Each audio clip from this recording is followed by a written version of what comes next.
because it is what the Hamas terrorist leader had called them to do. Give all your support to the terrorist act. We want you people to understand something here. It is not about we are shifting our radar to Israel, Israel, Israel, because we've seen some non-entities writing those chunks that the media has shifted their radar to Israel. That means you are living in a fool's paradise. Because when you checkmate what is happening in Israel, it is nothing different from what has been happening in one Nigeria. You have been speaking about one Nigeria. You have been speaking about genocide in Biafra. You have been speaking about the genocide ongoing in your own terrorist country. And nobody listens and nobody takes it serious, right? And now, same thing that you have been in your own terrorist country, and nobody listens and nobody takes it serious, right? Yeah. And now, the same thing that you have been saying, the same thing that has been sanctioned from there, which they don't allow it to come out to the media, is happening in another place where everybody never thought it could happen, where all of you understood they have an iron dome that can intercept every weapon that is coming across the sky. They took them unaware. So, it is the best thing you can do by connecting the dots. You pick the dots, you connect, you use it as a point of references so that those that refuse to listen and to hear what goes on in one Nigerian terrorist enclave will now understand that it is the same and the worst thing that happens in one Nigeria, that they just picked a tip of an iceberg in Israel. Numbers massacred and butchered in that place.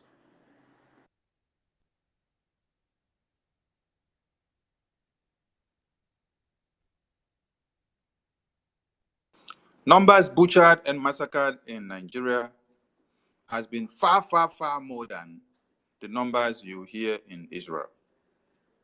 So it is time you ask people the question and tell them that the thing you people see in Israel is nothing compared to what you have been facing in Nigeria. You connect the dots, you join them together, you use it to create the awareness. Let people understand that you have been preaching about the same thing since 2012 to this very day. That it is because of this that you preach that Mazi Nnamdi Kanu was kidnapped, because he was telling the entire world, he was telling Europe, he was telling America, he was telling UK, he was telling the Israelis as well, he was telling what Nigerian terrorists that these people are going to invade, that they are building an army that is spreading around the whole world, which is going to take people unaware and will destroy. Their aims and objective is to make sure they Islamize everything forcefully against your own will. He has been preaching it. We grew up and then we aligned with Mazi Nnamdi Kanu. We started preaching it. We continued preaching it. Our PM came and continued preaching it till now that we decided to set a defense mechanism in Biafra land so that we don't allow the terrorists to take us over and unawares. And then we wake up and then start crying, yelling, oh, our children have been massacred, oh, this and that. We no longer lament. We no longer write petitions. We no longer do protests. We no longer hit the street. We no longer go to news media to come and cry. No. We have known what to do, and that we are doing judiciously. All we need from you is for you to come down from defense, join forces with us, do that which we are telling you to do, and then see as we will delegitimize one Nigerian terrorist legality in Biafra land. When you see Bridget Bardot in 2016 was arraigned before the court. And what was the reason of being arraigned before the court? Because she said that there are what? Fulani terrorists radical Muslim jihadists that are going to destroy their own country, and they are imposing their act on them. She was imprisoned. They fined her a lot of money. They jailed her. The same thing that happened to Dr. Mailafia when he came out and then spoke to the Christendom. And the foolishness of the Christendom in one Nigeria led that man to his early grave. Please, who can handle the co-host here? I salute all of you, the media team, who can handle the co-host so that I can give the co-host to some people, please, so that if network start fluctuating, someone can pick up. Who can handle the co-host should please indicate. And if you want to speak, reach out to the mic, pick the mic. Don't wait until when I finish my submission before everybody start looking for the mic. Start looking for the mic now so that you know you grab the mic first. When it's time, you start speaking before others. Dr. Mai Lafia also unveiled the same thing after having meeting with some terrorists. And then he leaked the secret to the Christendom. Come out to start a process, so do a civil disobedience that will show that you are against the terrorists and you understand what they are planning. All of them went back, collected brown envelopes, and then locked up their mouth. The terrorists now saw that my Lafia was alone on it, that he had no backup. What did they do? They killed that man. They wiped him off within days. They wiped him off within days. And that was how my Lafia just escaped the surface of the earth. Today, nobody remembers my Lafia. Nobody even remembers what he said. It is only we, the Biafran media, that will be doing something and then will remember to play my Lafia because of what he said that had come to fulfillment. So it is a time that you connect all these things that have been happening with the Israel on that has happened, since that is the one that the world wants to listen to. Yes. Is it not the one the world can cover? Oh, it is the one that the media can cover now. The media is in the hands of America and UK and Europe, right? So what they decide to do is what they do. So they have been able to, even as they are suppressing the truth to come out, Israelis media have not also allowed them, and they are pushing it out. So let us help the Israeli media by making sure we continue pushing out all those narratives. All those evil that are coming, we continue pushing them out. The videos of the genocide and the massacre. As you push them out, try to look for that of Biafra and always pin alongside with it. That's what I want you guys to be doing.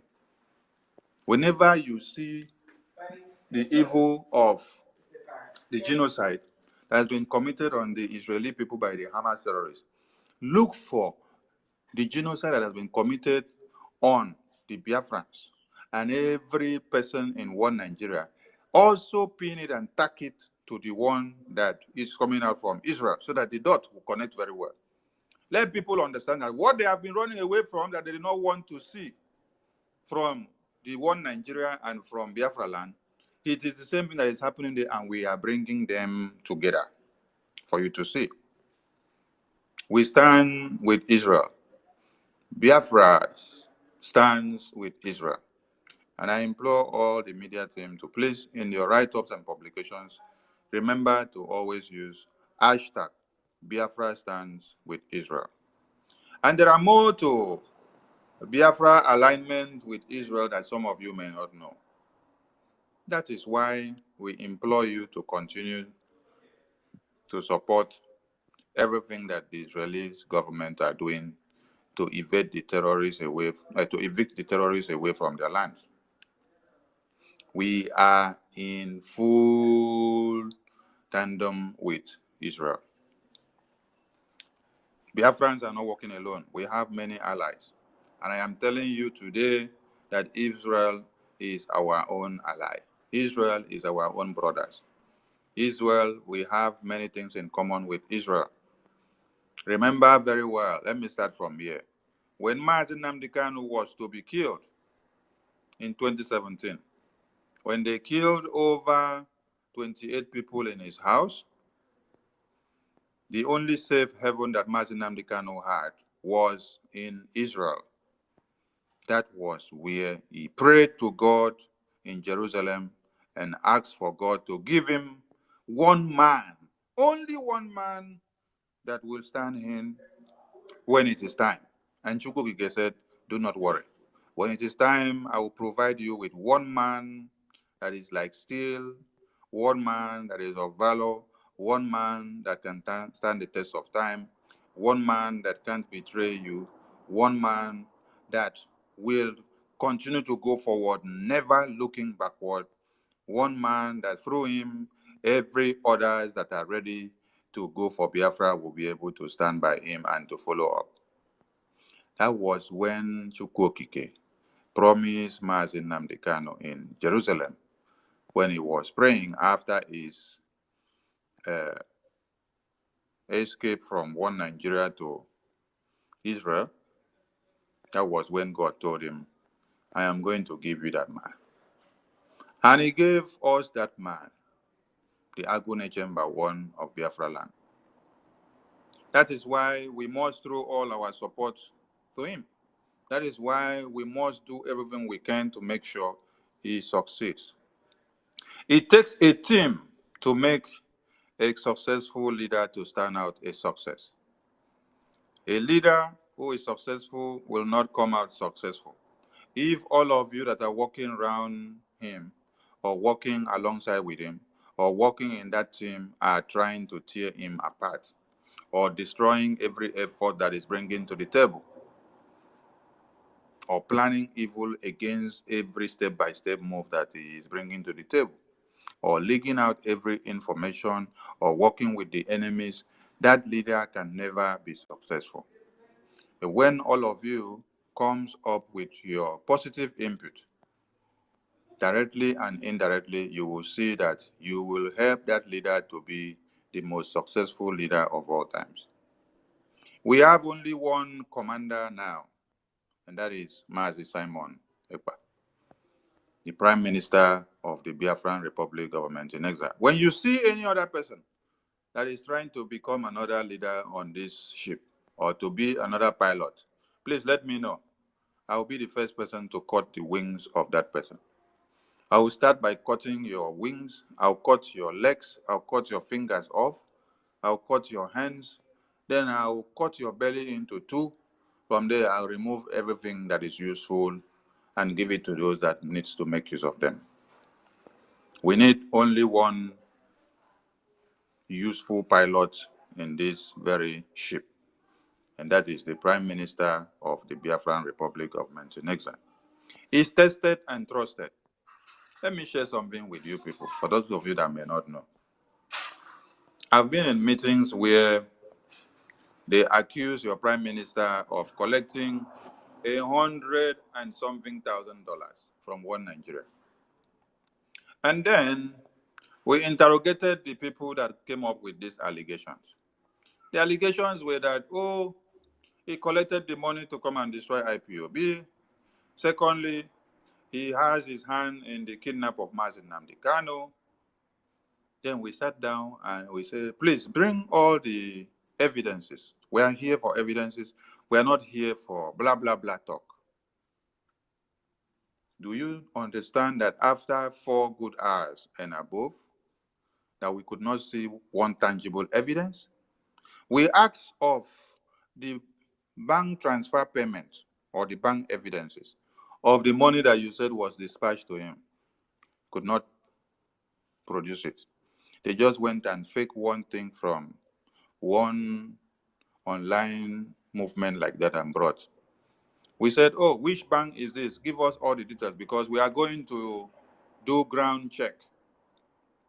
We will contact this bank. As you call the name of the bank, we are going to contact it. From which bank to which bank did it move? And from what date to what date? We need every evidences. When we go through it and then finish, we come back and then, if he's guilty, we'll tell you that he's guilty. They know quite well that impersonating somebody And also impersonating the bank of a country, impersonating the integrity of a country is not as that of one Nigeria. Because if you tell us that the money left Access Bank in Nigeria, then it came to Finland Bank or my own country bank, you should be ready to stand that legislation from the beginning to the end. Because at the end of the day, when those accusations are not right, you will be penal. So they know. But let me surprise you people. Do you know what the final day came up to be? At the end of the day, we got to know that everything that was coming was just vision. We saw it as a vision. I saw it as a vision. The spirit of our ancestors revealed it to me. Oh, I saw it as a vision. Oh, I was seeing it in the dream. Oh, I was seeing it here. Oh, I was seeing it here.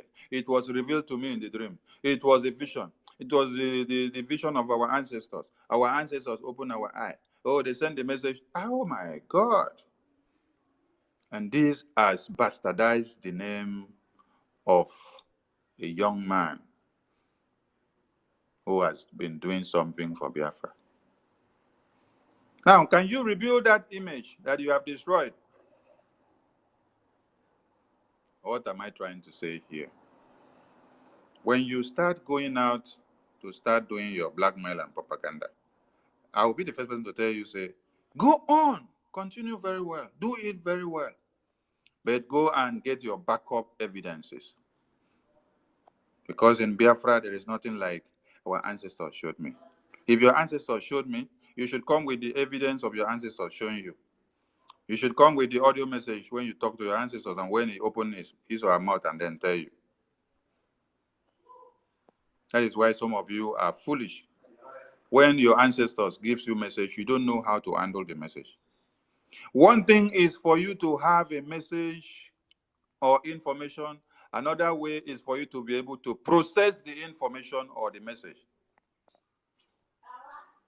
The ability of a computer processor to process an information or message is what makes it an intelligence machine. Because you will impute every format, every node that you want, you put it into the system. It will now be able to assess it and then process it and then give you an output that is in proportion to what you expect. But some of you will give me our ancestors give me information, give me message. Can you process the message? You come out to start destroying or dismembering your existence. So let us go back to one Nigerian terrorist. So if you are looking for what to do to destroy your PM, you're wasting your time on. And if you're also wasting your time by using a small person like me, where we say my name not even carry weight, you're wasting your time. Look for big fish. I'm not a big fish. I'm a very small fish. As my name implies, Barawason is just a very small fish, please.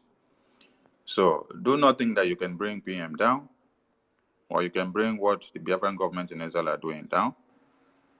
Those in the propaganda and blackmail department, please continue. But do not deter the effort of those that are supposed to do things. And I am imploring all of you in the media, please do not be carried away by blackmail or propaganda of any kind. If you do so, then that means you were not born for this freedom. In freedom fighting, blackmails and propaganda is a number one thing that you must see and face. So if you are able to stand your ground above all ordeals, then that means you are strong and ready for what is to come. There is a forceful Islamization that has started in one Nigeria. It did not start today. It started a long time ago. But at this very time, we want to connect the dots because it is the same thing that is happening in Hamas. And they are trying to bring it to Israel. As we speak now, the Hamas terrorists are using the human beings. They are using the innocent Israelis and some of those Palestinians and some of those Hamas civilians in Hamas region. They are using them as shields to fight the terrorist act that they are doing. This is part of the forceful Islamization that some of you may not understand. Are you supposed to use a human being as shield? You use them, you tie bomb on them, then you use them to detonate the bomb. You use them, you throw them into where you want the bomb to be exploded. That is suicide. Some people may not understand all this. Then when you come back to one Nigeria, now, even as in Israel, where the Israeli Defense Forces have made an announcement and said every Hamas civilians who have their hands, who doesn't have their hands in the terrorist act, should decamp from the borders, decamp from the southern part, leave the principal territories of Hamas, and go far, far away off to the other side. The Hamas terrorists have refused them to move. They are now using them as shields for the bullets and the bombs that will be coming. They tell them you cannot move, you cannot go anywhere. So they are going to use them and then end up making sure they are all massacred. When the bomb is coming in from Israel, they will now use the civilians to shield the bombs. So the bombs will now come and then explode and destroy the civilians. Tomorrow, you now see videos, they will say, oh, Israel have killed civilians. I want you to understand what is happening. The terrorists are there with the forceful Islamization. It is the same thing in Nigeria. And then this very one now that we just read earlier this morning, which our PM posted, which is also there on People's Gazette. People's Gazette said,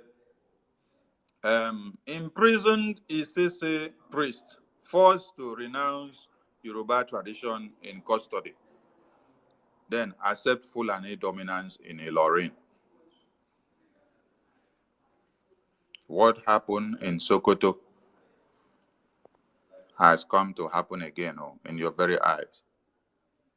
This is the mandate and the plight of the one Nigerian terrorists. What they have wanted to be in the entirety of one Nigeria. What they had wanted to be in Biafra land.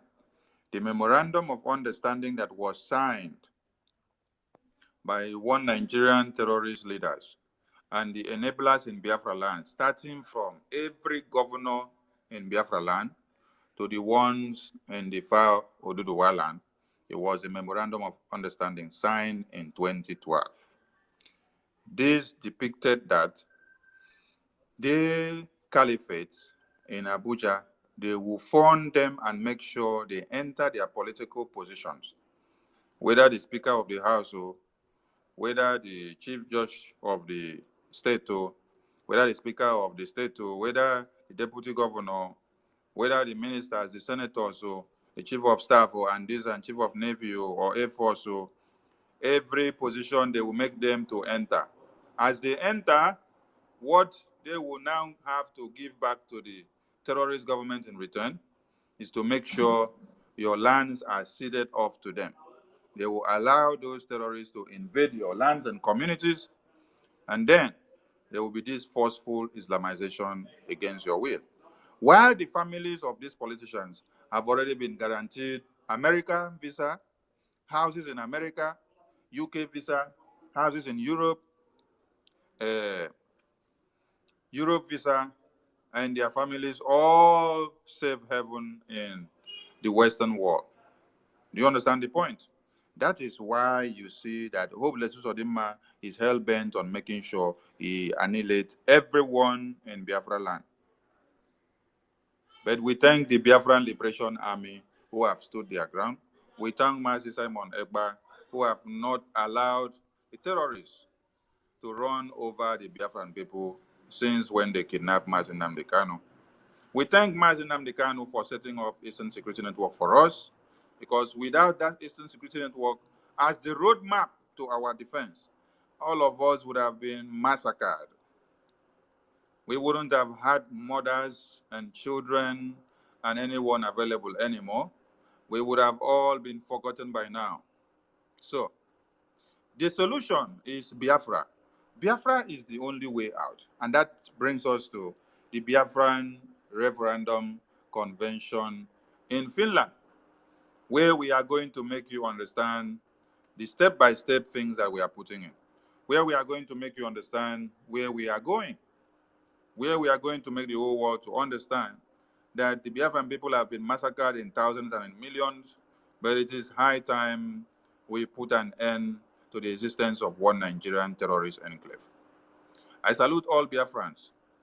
Please remember to stay 1 kilometer or more away from police stations, barracks, army units, checkpoints, civil defense, the governmental sectors and facilities, the government house of One Nigeria, the secretariat, also, most especially, the houses of the political criminals. The political criminals stay kilometers away from their houses, always be on the watch, because the spirit of Biafra, the angels of Biafra are moving every day to liberate Biafra land and to liberate everything that is terrorist in nature. So make the enabling environment to be more viable for the armed forces of Biafra. We are in liberation and we are not mincing words. You kill our women and children, you rape them, you burn their houses, you slaughter them, you destroy their livelihood, you burn markets, you burn villages. It is high time you get the payback. With that same coin that you used to measure it, you're going to get it back. So just sit back and watch and enjoy, because the game have changed. To all Biafrans all over the world, we are calling you to remember that we need more funds. We need more guns and bullets. We need more money day in, day out. We have a lot of things to do. We need to buy fighter jets. Yes. We need to also get armor tankers. We need to get more RPG. We need to get more RMG. We need to get more AK-47 and AK-49. We need to get more granates. For us to defend Biafra land, we need every hand to be on deck. Stop thinking that Europe will be a safe zone for you. For those of us that are in Israel now, you can see that you are in another man's land, and the man or the land where you find yourself is at war. What will happen to you? You're going to run like a pendulum bulb without no equilibrium or determining your balance. Because when they will now say, Israelis, this way, which way will you stand? When they say Israelis, this way, which way will you stand? Will you stand where they say Israelis? When they check your passport and documents, you are not Israeli. They will say, you go back to the side. Because as we are in war, you have to be able to segregate the enemies and the loopholes that could be dangerous to the Israelis. You segregate them so that you know how to deal with them. At this very time, the Palestinians that are inside Israel, even they carry weapons or they don't carry weapons, you cannot keep them the same place you keep the Israelis. You have to segregate them now. Those that want to go to mosque and do prayer now, you should not allow them, because we are at war.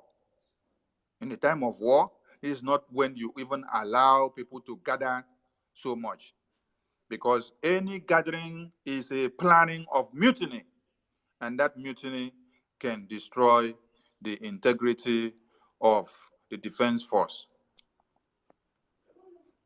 So as you are in another man's land, then they are in war. When they say Israelis this way, where will you stand? What I'm trying to say is for you to remember that you can only have sovereignty, you can only have full power to stand your ground in your own land, not in another man's land.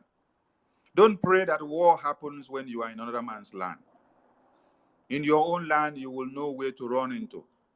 In your own land, you will know the first tunnel that you can go in and then pick your weapons where you hide it. In another man's land, you cannot even have right to know where to hide your weapons. The house that you are staying is viewed and controlled by security cameras of the country. But in your own land, there is how I can bypass the camera that is viewing the city or community. There is where I can go and hide my machete and hide my AK-47 that nobody will be able to see, even if the camera is planted on the top of my roof. I will only be the person to know where I keep it, and the camera will not pick me. And when it is time, I will muster my weapon and then bring it out for what is to be done. Another man's land can never be a safe haven for you. So do not think that you are in America, you are in UK, you are in Europe, that you are in Israel or you are in Austria, that you have a safe haven. You're wasting your time. Come down from the fence. Come and join this Biafra now before it becomes a bigger reality in your very eye. Our hands and arms are wide open. We don't have time for that mentality of, I was the coordinator before, I have been in these movements since Mazi Nnamdi Kanu was born, I started with Mazi Nnamdi Kanu, or I should be in this position or be in that position. No position here now is a permanent thing. We are in freedom fighting and in liberation mode. Nothing is permanent. Anybody can be changed anytime, and another person can be replaced as far as you are serving that purpose well. So don't come with the mindset of, I want to be this, I want to be that, I want to remain there forever. No, you'll be making the worst mistake of your life. Because we are not in to look faces. Wake up from your stupidity. Wake up from your slumbers and come back to your senses. Your lands are under siege, same as other lands are under siege. But the people that you're propagating their own message of them liberating themselves, standing up to fight the terrorists that is trying to siege their lands, they are doing their own. But you abandoned your own land. You now focus your radar on propagating, oh, Israelis are defending themselves. Oh, they are responding to the terrorist Hamas. But ever since Mazi Nnamdi Kanu has been on board, ever since Mazi Simon Ekpa has been on board, ever since the media team has been on board, ever since the finance team has been on board, ever since we do fundraising, ever since we create awareness and try to defend Biafra land, you are hiding behind. You're not ready to come out. You are afraid that if you come out, your businesses will be taken over. Oh, you will not be able to go to Nigeria again. You will not be able to go and see your family again. Oh, if you're working in America, American government will sanction you because you're doing Biafra freedom. UK government will sanction you because you're doing Biafra freedom. Oh, you don't want your faces to come out. And then you are comfortable living as a slave. Today, you see the supporters of terrorists in UK. You see them in America. You see them in all over Europe. They are coming out singing the glory of the terrorists, even as they are not in their own lands. Do you have the balls to do so? No, you don't have the balls, because you are so silly in nature. They have used money to brainwash your brain and brainwash your entire generation, that even your children that are yet unborn, they still have the same myopic mindset like you. Fickle-minded people. Instead of you to come and throw in your support and bring all your tithe and offering, you'll be the one to stand and castigate us. Oh, this is your Biafra. When will it even come safe? And you're paying tithe to pastors. Pastors are using it to enrich their families and to buy more private jets, to buy more big cars, to also cook the best food for their wives and families. Their children are wearing Rolex watches. They have the best of iPhone. iPhone 15 comes out today. It is the children of the pastors that you're paying taxes to and paying a tithe and offering to that will have it first. And they will snap the photo and showcase you. Politicians will get it first for their children. While you are selling pure water to pay tax. And they are collecting it all. The money that is in abroad, in America, in diaspora, is sending to Nigeria, the revenues generated from the money that you are sending. I'm not talking of the money itself, like when you send 10,000 euro or 5,000 euro. That is not what I am calculating. I am telling you the tax that is accruing from the money that you send. You don't know what you're doing. When you're sending the money, your family will collect the one you send.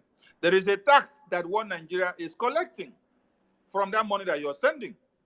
Only that tax alone now is a very big money that is helping the economy of one Nigeria. You want to continue to remain in abroad, right? Forever and ever, and then die there. Israelis youth are getting their hearts, they get their asses back to Israel to go and defend their Israel. Some that cannot go will do it with their money. Our own, we are not even telling you to leave Europe, leave America, leave your comfort zone as you claim. to start coming down to Biafra land. There are men and women that have already volunteered their existence to sacrifice for Biafra. And we are telling you, just give us the money. Give us only the money. Throw in your support. Call your families and friends in your community. Tell them that there is fire on the mountain. Tell them that the forceful Islamization has come. Tell them that it is only Biafra that is the way out. Tell them that they need to give their support to the armed forces of Biafra. Tell them that this is not 1966 to 70s. Tell them that we are in 2023 and that there is war all over the world. Ukraine and Russia are at war. Now you see the Francophone countries in Africa, all of them are rising up. Niger have expunged francs after how many years of slavery. Burkina Faso have stood their ground. Mali have stood their ground. Gabon, oh my God. Zambia is warming up. Sudan is on it. Then you see Israel and the terrorists that tried to massacre all their people. They have stood up to stand their ground. What are you doing? How are you helping the existence of the Biafran people? What are you bringing to the table? Wake up, guys, because the war is here. We are not going to wait for the terrorists to come into Biafra land as before. This time, we are going to meet them head on. Support the Prime Minister of the Biafran Republic government in exile. Give him all your support, and let's see where we move to. Biafra Republic, peace, unity, progress, Unity, and equity. peace, and equity. Biafra Thank you. Republic, peace, unity, Peace, progress, unity, and equity. peace, and equity. Dewu Muchineke. The Prince, I see you. I salute you. Mazi Prince, I salute you. Mazi Onyeka, I salute you. Patricia, Shimon, Obi Chikako, Emeka, Chima Okoro, I salute all of you. Paul, William, Jaja, I see you there. I hope your network is strong so that you can also come and join the co-host. We have the Prince there on the co-host. So, Prince, over to you with those on the mic, and then we bring others in. Please, when one person finishes submission, we bring the person down so that others can have the mic until we have a leverage on the mic. I thank you all. From here, we must continue. Thank you, thank you, thank you. The Prince, over to you, please. Thank you, my able Minister of Information. Thank you so much. Thank you, Mazi Prince. Thank you, everyone on the meeting this afternoon. I say good afternoon from my end, good morning, and good evening to everyone here. I greet you all. My minister, the topic forceful Islamization has started in Nigeria. Biafra Convention, the way. Yes, and I don't know where to start or where to begin because you have started it and you have said everything the way it is. You have explained everything the way we should understand it very well. But I want to say that this Islamization did not start today because that was the reason why our leader was shouting from 2012.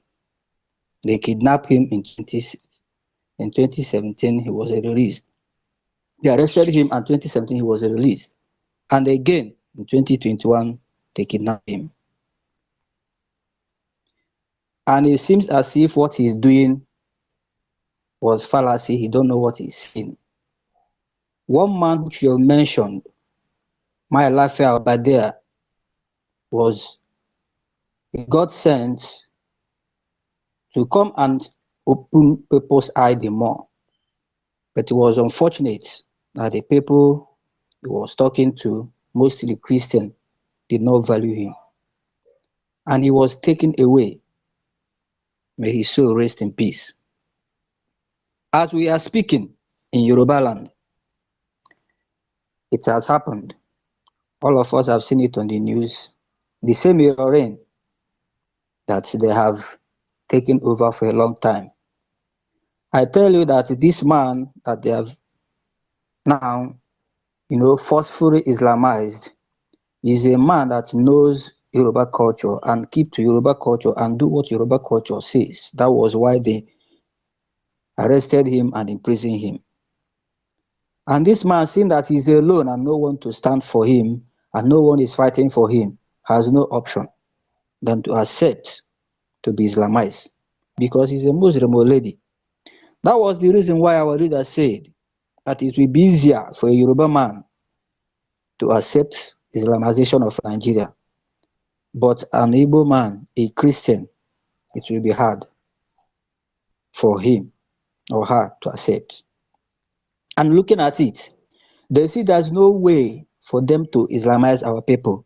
They started using money to buy our people, giving them money. That was why in Enugu State, in Soka, some hungry and foolish idiots became Muslim in order to have money. The money that will finish one day and they will die. They want to come and Islamize the people of the children of the Most High. Thank you, my brother. Thank you, our information minister, for this space. I was online looking at what is happening, and somebody called me on phone and said that our leader has been released. I tell him, go and sit down. You don't know what you are saying. He says the truth. That was yesterday. It's truth. I said, my friend, don't disturb my phone. He called. Today again, this morning, he called me, started saying the same thing. I said, don't disturb me. You cannot be more closer to my leader than me. So stop disturbing me. He said, okay, he will send me video. Lo and behold, he sent me a video of on Facebook where one woman was shouting like a mad dog. That was when the Court of Appeal in Abia State said our leader should be released. That was the video he went and sent to me. He said, I told him, do you think I'm someone you can deceive with all this kind of rubbish and propaganda? Whatever he said, I was not listening. Then I said, okay, let me see if what he's saying, because the zoo, they always make elephant fly. But once elephants want to fly on our side, we bring that elephant down. I have to chat my brother, win-win. After so much discussion with a win-win, I said, what am I doing? I should go back and listen to that video very well. That was when I find out that it was when the courts said our leader should be released. So my brothers and sisters, we are here and we go nowhere. This is our land. I am on ground. This is our land and we go nowhere. Instead of us to go, they will go for us. And they must go whether they like it or not. I'm already waiting the day the whistle will be blown. Once the whistle is blown, then we will see who runs first. Welcome our brother King Jaja. Welcome Jaja Godsuma. You can come up here and talk to BIAFRANs. Thank you. Thank you so much, Minister. Mazi Sonia Barawa, I salute you from here, and everyone on the space, my brother, the Prince. I salute you for your wonderful submission, Williams, Mazi Onyeka, Patricia, our sister. I salute every one of you here, Paul Ezema, my brother, Mazi, another Mazi Prince, and everyone, Neka Ebere, our sister Ogochukwu Christopher, and Afro. There are a lot of people to mention, but a few places. All protocol duly observe. I see all of you, Simeon, Chima, Son. I see all of you. We have to proceed to the topic that our Minister of Information put on. This has been going on over the years. This forceful Islamization of our land, as they are forcing it on Israel. They are not even forcing it on Israel. They want to cleanse them. Because when you hear them saying that they are forcing, they want you to convert. What they want to do is just to get you to where they want you to be.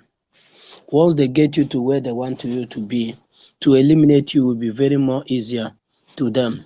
Once you begin to cry Allah Akbar, they will come up one day and tell you that you have to sacrifice yourself for Allah, because you guys will be the ones that they will be using as the suicide bomber to attack other nations.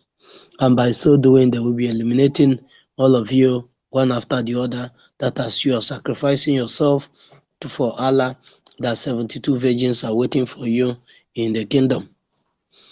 And by so doing, they will also eliminate you. They don't believe you being a Muslim. They don't believe you. They don't believe any other person to be a better Muslim or a good Muslim than them. That's why if you go to their mosques while they are praying, once there's a Fulani man there, no other person will conduct the prayers apart from the Fulanis. And you see a publication by the one they call the Iwanyang, that 2x2 man, that fat elephant, said, carrying a propaganda against the Biafrans. He said in this propaganda that the Igbo Muslims, then you will ask yourself, are there Igbo Muslims? The answer is no. There are nothing like Igbo Muslims. There are no Igbo Muslims anywhere. But he said that Igbo Muslims in Ohanese, they are doing very well. This is what they are paid to do. Since we cannot convert to Islam or accept Fulanization, their stooges want to force it down our throat. They want to force it on us.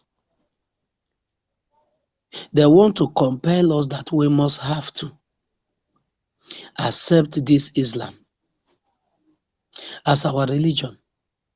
And even if we don't want to accept it as our religion, that it must be on record that there are Igbo Muslims. So that whenever a plebiscite or a referendum or whatever means for Biafrans to be free is conducted, it will be on record and it will be on the table that the international community will be considering, oh, we still have Muslims in the southeast and their own right also have to be protected in the Biafra nation that we're going to build.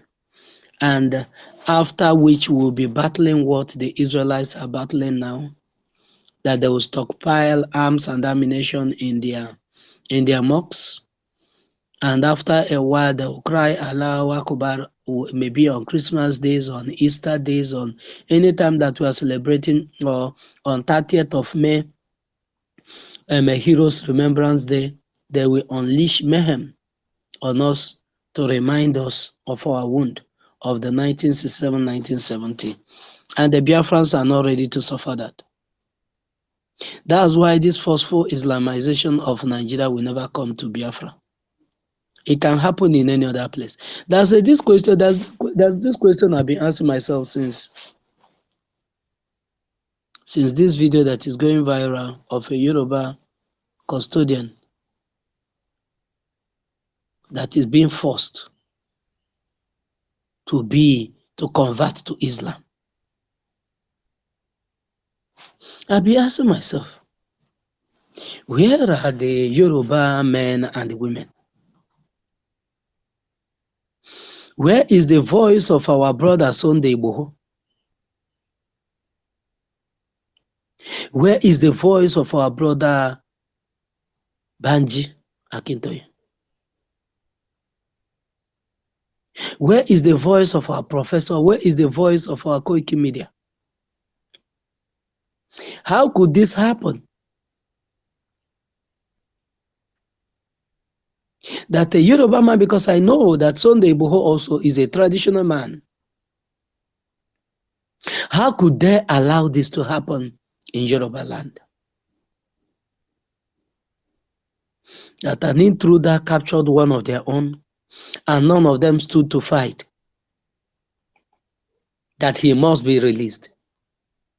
Because even in the contraption, the terrorist constitution, it is enshrined the freedom of worship. You mustn't force anybody to convert into any religion. And come to think of it, look at what is happening in the world today. You will notice, you will believe it with me, that what is causing the quarrel and all this fight and killings everywhere is religion. Then you begin to ask yourself, he that created the heaven and earth, does he need any man to fight for him? The answer is no. Does he need you to prove to anybody that he exists? The answer is no. Then if it's not demon that is possessing you to kill your fellow human being, what are you fighting for? Why are you killing your fellow human being? To prove the existence of Allah. To prove the superiority of Allah. To prove that you are a loyal servant of Allah. You write it in your Quran that once you kill the infidels, 72 virgins are there. You infiltrated it. Because it is also written in your Quran that if you got confused on the way of Muhammad or on the way of Allah, you should consult the Christians. You should consult the Jewish, that they will guide you. But today, those people that you were taught, your Muhammad told you to consult, are the ones that you are killing, that they are infidels, that they are the ones that doesn't know God.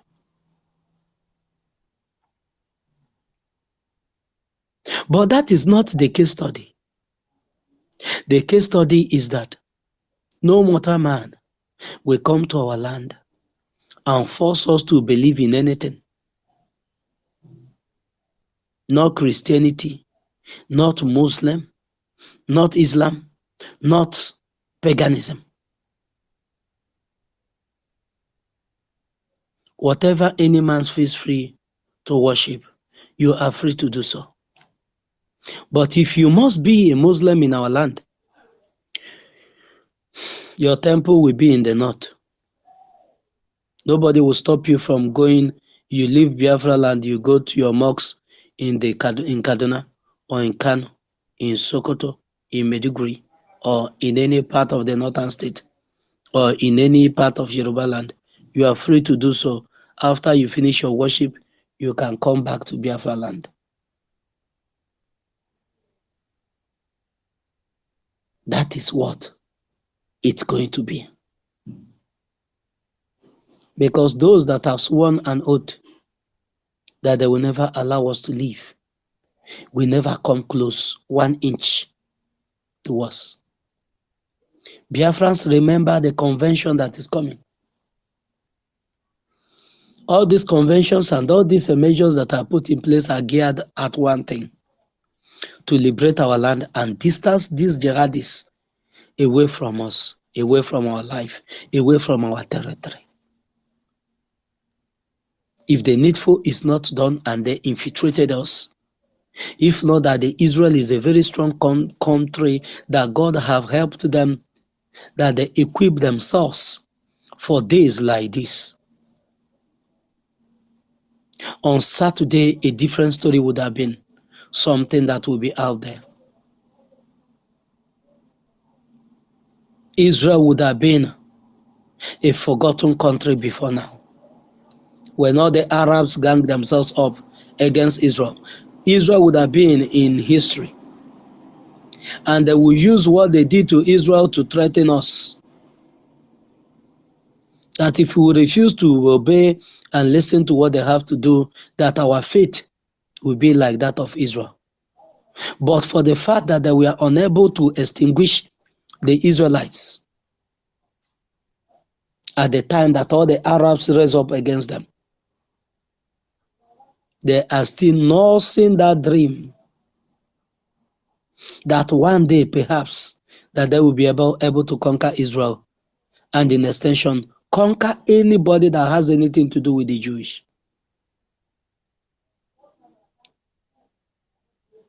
Nigeria is Islamic State. If you like, believe it. If you don't like, don't believe it. Once you believe in Nigeria, you believe in jihad. Once you believe in one Nigeria, you believe in Islamization. Once you believe in Nigeria, you believe in Fulanization. Once you believe in Nigeria, stop running whenever the Fulani comes to rape you and cut off your head. It's part of the package that you signed. You know, sometimes you went to the bank to sign some documents. There's a place you get to, they'll tell you that the terms and conditions apply. But the terms and conditions that apply is hidden. You're not seeing them. The terms and conditions that apply for you to be a one Nigeria is that one day your daughter, you yourself, your husband, anything that has to do with you will be raped and snatched away from you, and you will be rendered useless. That is the terms and condition attached to being one Nigeria. That one day you'll be kidnapped, that one day you'll be raped, that one day you'll be sent to your early grave. But for these terms and conditions to be completely wiped off from the signatory that you're putting down, you must have to sign a Biafra. Once you put your signature in Biafra, there will be no hidden terms and conditions. You're going to be a free man. You're going to be a free woman. Your children will be protected. Your property will be protected. Everything that has to, you will live as long as Elohim signed for you to live. And not as a result that another man shortened your life before your time. Biafrans, this is the moment and this is the hour that we all have been waiting for. It's not going to be easy, just like it have not been. We are fighting both the inside war and we are fighting the external wars, and we are fighting those unseen ones. We are fighting all around. But the comfort to us, the Biafrans, is that at the end of the day, victory shall be ours. And this should be your courage. It doesn't matter that what that comes to your way. It doesn't matter what you're seeing in the struggle.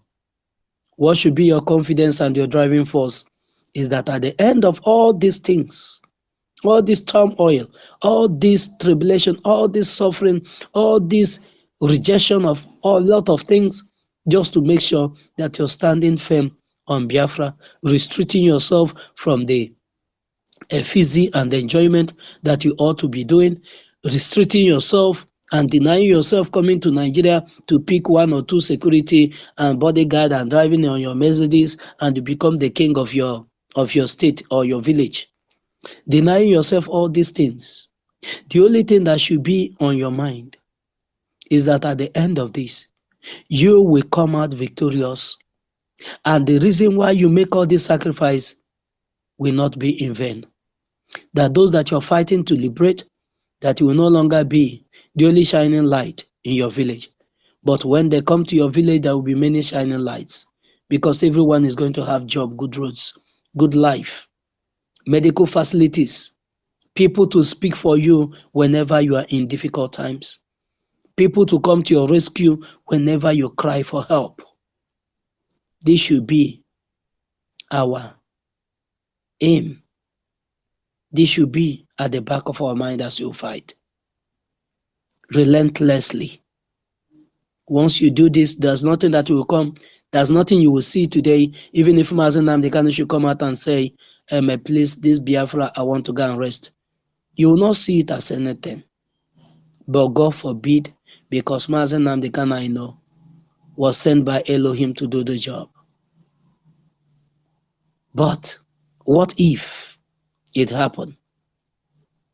The only thing that will be your driving force are these things that we just mentioned, and many more that our Minister of Information has laid bare, and the ones that we are speaking on daily basis on. But once you have your eyes taken off from these things, you will get tired and you will make that foolish utterance. What am I even suffering myself for? And at the end of the day, you will see that that suffering you denied yourself, that it's worth it. And by then, you will not have a say on the restoration process. Thank you so much, Biafrans, lovers of freedom, and our own Minister of Information for this moment. Thank you, and God bless you all.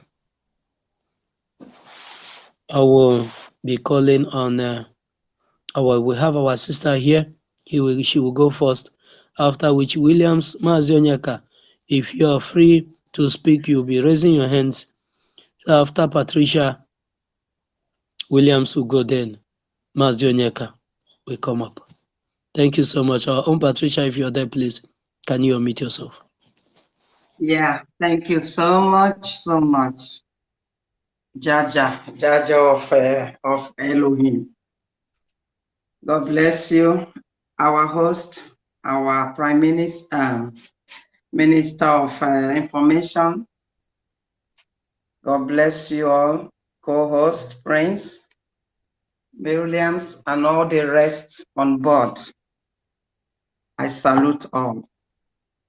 Thank you for this wonderful opportunity to also speak to us, to our people. Because this is the only way we can encourage ourselves and keep on alert. Yes, wisdom that comes from God, which keeps us winning. And we are winning, and we must win to the end. Yeah, from the topic, Islamization has started in Nigeria, way, way long gone. BIAFRA Convention, the only way out, so that we get what we have begun.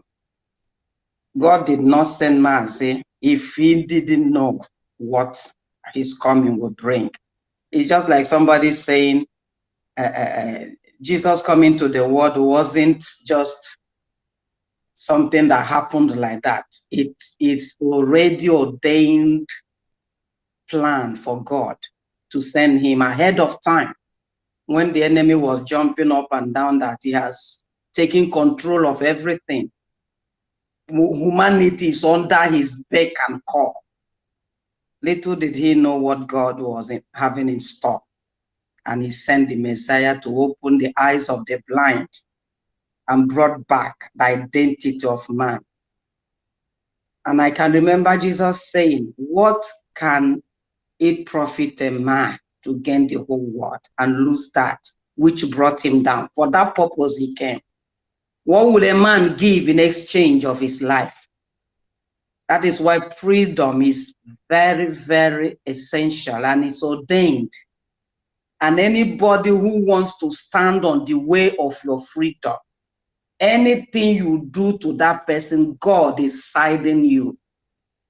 Naboth stood for his freedom, that even King Ahab wasn't able to take it away from him. It doesn't matter he was a king. It doesn't matter he was the one giving the laws and commanding everything to be done. Naboth stood his ground because he had the revelation of who he is and what that inheritance that God gave over to him to keep, and he stood by it. So Biafrans, as we see what is happening to Israel, I'm seeing that God, in every way, he keep on awakening his people. After all, he said, when you see these things happening, know that the time is at hand, so that you begin to plan your escape. You begin to plan your defense, that those that are on the mountain, you shouldn't come down. Those that are in the room or house top, you should not get down. If you are in the field, stay there. What is Jesus saying about this? He used what happened to Israel now to let us Biafra knows that, look at what is coming up upon you as my children. It is time we get everything in order. It is time we give everything that needs to be given. And it's time as well to root off from the ground. Just like Jaja was talking about Iwanyan, speaking about Igbo Muslim, that they are doing well. And he rightly said, these are the people that have been bought for to do what they are doing, just like Judas. But we're not going to let them go by. We are not going to let that buffoon, Iwanyan, he's a full animal. He can answer Iwanyan, he can live in Igbo land. These are the breeds, all of them, one by one. And I pray, God, that even if, no matter what is being done, these people should be the ones that we should get out of the way, because they are the one opening these doors and efulefus to be coming in every now and then to be disturbing our march. So the earlier they are off the ground, the better for us, because Fulani is not wasting time to do what they are doing. Since we know that they don't take, all their thing is forceful. And Mazi told us they don't take anything outside than forcefulness. They are shouting now in Israel. Had it been it's not Israel doing what they are doing, what would have been the end of them? I was watching yesterday, this Hamas, the son of Hamas. I don't know whether he got repented or what, but he was saying in an interview that he held that Muslim, Islamist, Hamas is a demonic group, that even though he's the son of the man, that it will not stop him from saying the truth. He talked about how Muhammad married a 9-year-old girl, how he killed one Jewish community leader because they refused to take his teaching. He did everything he could and made sure that he killed that man. And after killing that man, the same night, he took the wife of the man and slept with the woman. Then the man was asking, is this a peaceful movement as they pretend to tell the world? Is this a peaceful? He said they are violent people, that he's waiting on the day Europe or America or the Christians should rise up and do something against these people, because they are evil. They have come to kill. He said he's teaching his own people, maybe his community, to wake up from the fake, scam, lying religion that they have posted to them. That Muhammad wasn't anything to go home with. So what are we saying here? We are to get up Biafrans. If there are still some that think they are sleeping, it's time you get up and close all the gates. And those of them that I keep asking, Biafra, when will it come? When will it come? My response to such people is that, don't worry when it will come. But the same response that was given to when God told Esther and his people that a cup of rice, for example, will be so cheap that they will even forget that they had famine for a long time. And that the man that was walking with the king said, even if God opens the window of heaven, can such be? And his response that was given to him was, you will see it, but you will not enter. So all these fulefus, up till this time that we are in, and they are seeing what is happening, praising Israel that they are defending themselves, but their own house, Biafrans, is on fire, and they are not talking anything good. They are still saying things bad, especially the DOS and their cohort. What I'm telling them is this: Biafra will surely come, but none of them and their generation will step into Biafra. It doesn't matter how they change and repent. It's either they live in exile. Exile is even a good word, a good situation for them. They are not going to even stay in exile. We will make a place for them that they will stay until the world ends, so that each day they will pray that they were not born. Because Jesus said, anyone that will make any of these little ones to fall, it will be better for that person that he wasn't born. It's the same thing that will be applicable to all these people. They have the money, they are not bringing the money. They are not even coming to talk, yet they know the truth. They have become like Pharisees and the Sadducees. They will not enter, and they will not allow another people to enter. These ones, evil, demonic, there's no amount of thing that will make them to change. I'm talking of the Igbo Muslim. Which Igbo Muslim? We don't have any Igbo Muslim, we will never have. It's just like telling the Jews, the Israelites, that they are whatever, they are Muslims. How would you call a Jewish man that is a Muslim? So all their blackmailing and they are talking rubbish or whatever they are doing, our angels, we are here to deal with them, not just by talking, but by practical example. I was saying the other time, when a woman goes to give a birth, she doesn't look at who is staying by her side, because all she wants to do is to push out that baby. So that's what we're going to do. These people that are still around us, opening the doors that we are trying to close, so that our enemies will be coming in, we should better start dealing with them one by one, because enough is enough. Enough is enough for these people taking us for a ride at this crucial time. Biafrans, tomorrow is also a fundraising. I should think so. Every Saturday we do it. Anywhere you are, remove every evil in your heart. First of all, remove evil and jealous and the blackmailing and all that. Do not be deceived. You are marked for destruction if you follow Nigeria. It's already destroyed. They know it. But they are just trying to sustain it. And you cannot sustain something that has expired over 2014. This is our time. Let's learn with the wake-up calls that God is showing us from Niger, from Israel. Biafrans, they are targeting to see what they will do to weaken us, but we're not going to back down. We will continue and continue and continue until the end. Because remember that Mazi told us that, I don't know who made that comment, that maybe a journalist from the Western world said, if they had continued a little more, they would have won. So they have been trying to push us everywhere to weaken us. But the more they hit us one time, we'll hit 7 times and get up. Thank you. Let me give the mic here. Thank you. God bless you. Thank you. Thank you, my sister.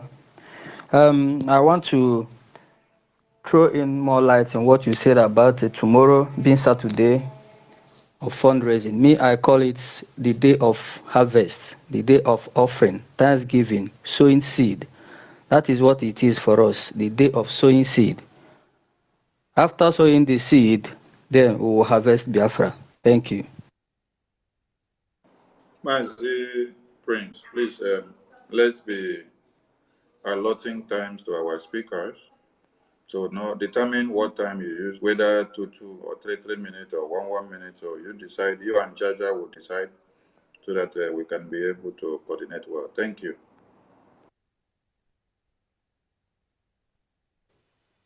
Thank you so much, my minister. Thank you. Please, speaking, you bring the person down so that we know how many persons that have not spoken on the mic, so that once our time is up, then we will know. Thank you so much. All right, I will do just that. Yeah, Williams. You can be bringing them, but I bring them down. Okay, Williams, can you unmute yourself? Thank you, my brother. Mr. Awara, the prince, my honorable minister, I greet you all. I greet dear friends all over the world for the good work we are doing, and I indulge our God Elohim to continue to protect and bless us until we enter into this glory land of his kingdom on earth, Biafra. You see, I'm happy today because the minister have already said all that need to be said, and I was happy when Mr. Prince, just reiterated what was in my mind by acknowledging the fact that the minister have said it all. So, but my little contribution or adumbration is the area of where the minister said that we will not allow them to Islamize us in Biafra land. Elohim quickly, opened my eyes to say that time have gone when we should stop saying that.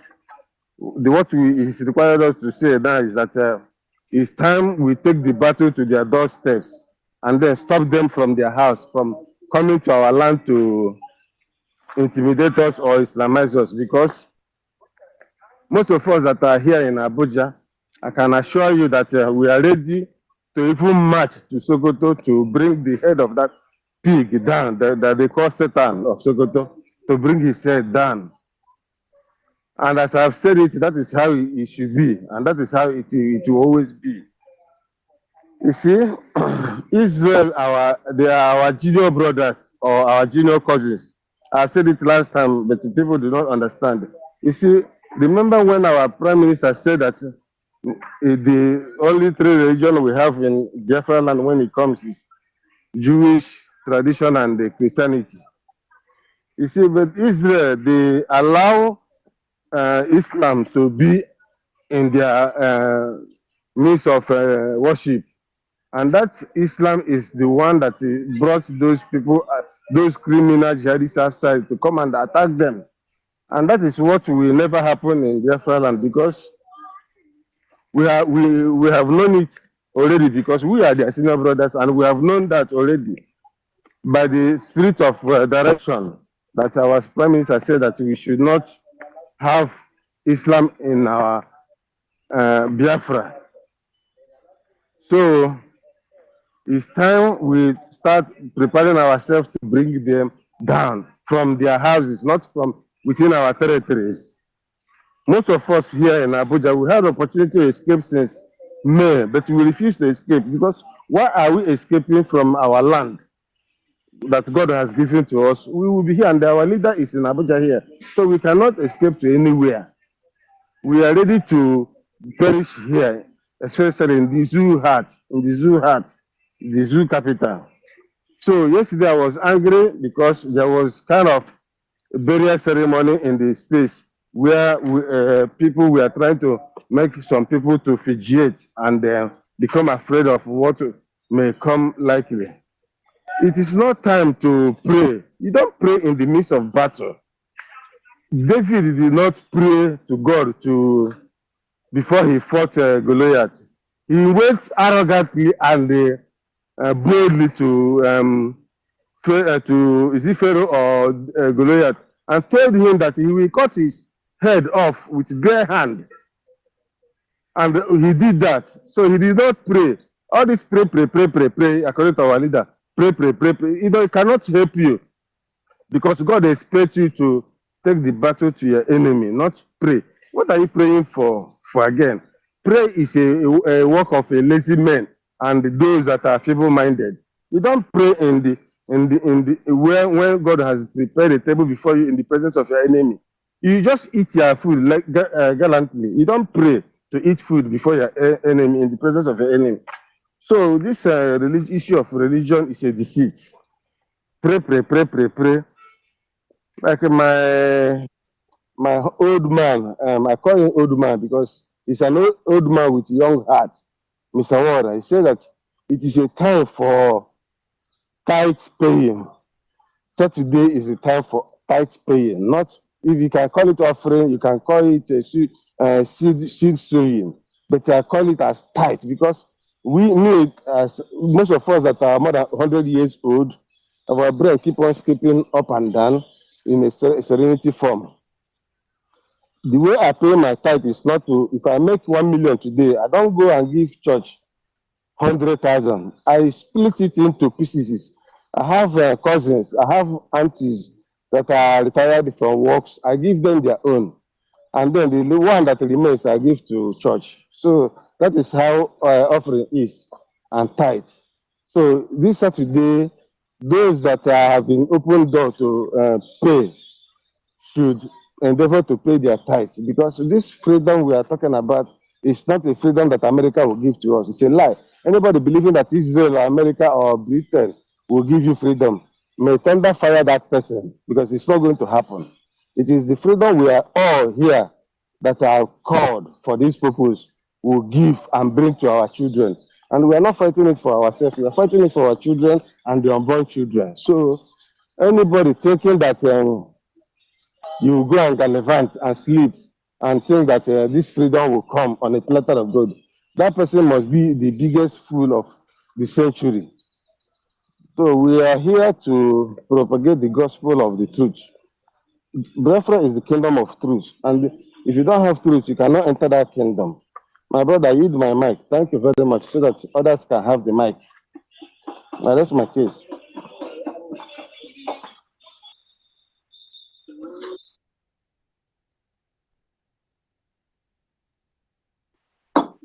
Was I being heard?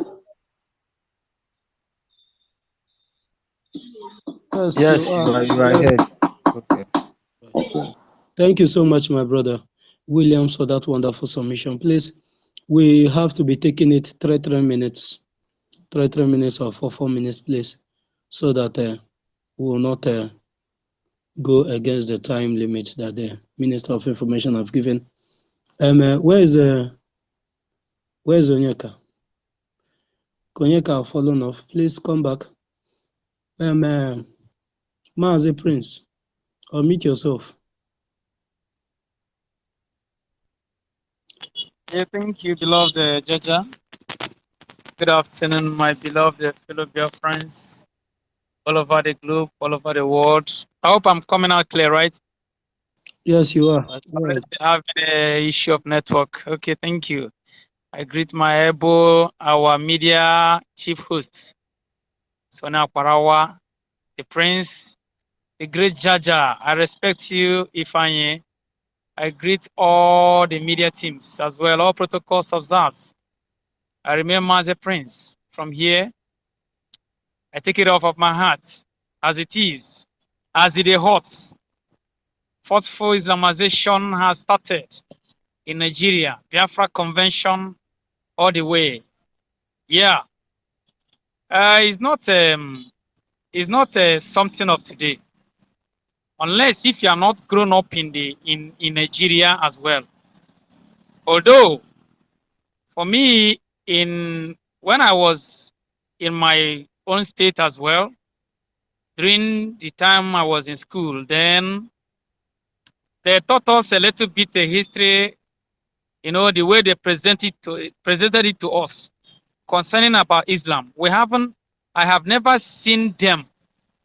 It was when they started parading with their cows during our bush, our farms. Then we begin to ask, who are these people? Are they Christian? They say, this is the people they called Fulanis, Muslims. We don't know them. I haven't, until I started my itinerant as well, started traveling different parts of Nigeria, beginning to see. Even the first time I was hearing Allahu Akbar, I heard it in Lagos. I began to ask my uncle, who are these people? He said, this is the Muslim. This is the people they called Muslim people. This is how they worshipped. Okay, during the Fridays period time, I grown up in Ajegunle. I know what I've gone through, and precisely I drove in Lagos more than 7 years before I left out. Like Fridays like this, maybe I will just mention some part of Lagos like Alabarago or Idimota or Cheetah, Cheetah Bear, like Surulere, some parts. You cannot pass within 2 hours where they're consulting prayers, these people. And they are now welcoming it in Imo State and other parts of the East. So I don't know the type of people that say we Igbos are Muslims. We don't have any Muslim as long as Biafra's concerns. If you brought any Muslim, you brought it for a business. I think our Prime Minister have made it clear. Even our leader have emphasized it for years back concerning this religion, that this religion are totally evil. This is what the Israelites are fighting now to prevent them to their midst so that they will not be corrupt. This religion are totally corrupt religion. The religion that if you do not practice it, they will kill you. They will say, this is what Allah said, that if you are not a Muslim, they will strike you to death. And they said it is written in Quran. Okay, you will strike your fellow human being that does not practice what you are practicing. Even we that are Christian, we have a pagans. You know, English call them pagans. The people who do not go to church. They say they worship idols. It's only God knows who worship idols. We don't worship idols, please. Nobody worship idols. Let us know what I'm wait, I'm just saying. They said that those people they worshipped idols. That is the way they presented it. They presented it in English. That is what I'm saying. It is only God knows whether they worshipped idols or not. You get? There's no any human being on earth has ever seen God face to face and begin to tell this is what you should worship. It's happening around the world, and this is what Israelites are fighting to prevent from them, their midst. And they you know, it is this Israel people that brought this Bible to us. And they say, if this one slap you, put this side to slap you. Now the Hamas people come to slap them. Why can't they put the other side to slap so that Hamas will continue to slapping them? And then they raise yeah. It wasn't Israel that brought the Bible to you. It was Britain. It was all right. Okay. All right. But you know, the way they put the Bible, I'm just saying they're talking about the God of Israel, the God of Israel. Which God of Israel are we seeing today? This is the question that we need to ask ourselves. Are you trying to say something, Jaja? Okay. All right.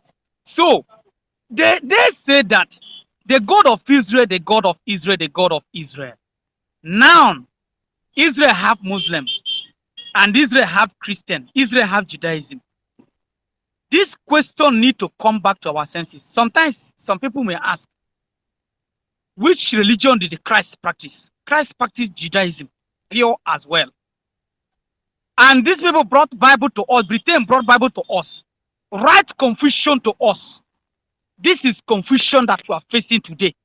What we should do for self-defense, they refuse they remove self-defense inside the Bible they brought to us. They say when these people are killing you, continue praying. Praying. Why did they remove self-defense inside the Bible they brought to us? So that, and them they have ammunition, they have a chemical weapon, they have everything, and they still have that Bible in their pocket, telling you to continue believing. Why coming to self-defense? When you come to self-defense, they say they will tag you as a terrorist. Why they are the people who are killing you day and night? And they say we should embrace these people. We can never smell in this type of this Muslim, this religion that they are trying to bring to us. Never and ever. And that is what Biafran stand day and night. So that we cannot fall on this victim. It is a victim. If you fall it will become a victim to us. Any politicians who are embracing with these people should be shut down completely. I raise my mic. May God bless all Biafrans. Thank you. Thank you so much. Thank you so much, Master Prince. Thank you. It's never going to happen in our own time. It might happen there, but it will never happen here. Master Onyeka, can you unmute yourself? 3 minutes.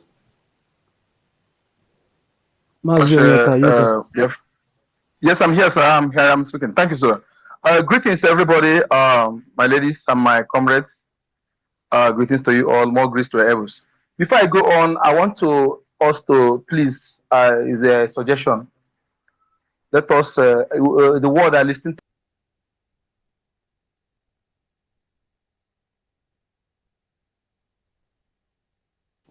It's unfortunate Onyeka is having problem with his network. Ochuku, can you unmute yourself? Ochuku. Ochuku, are you there?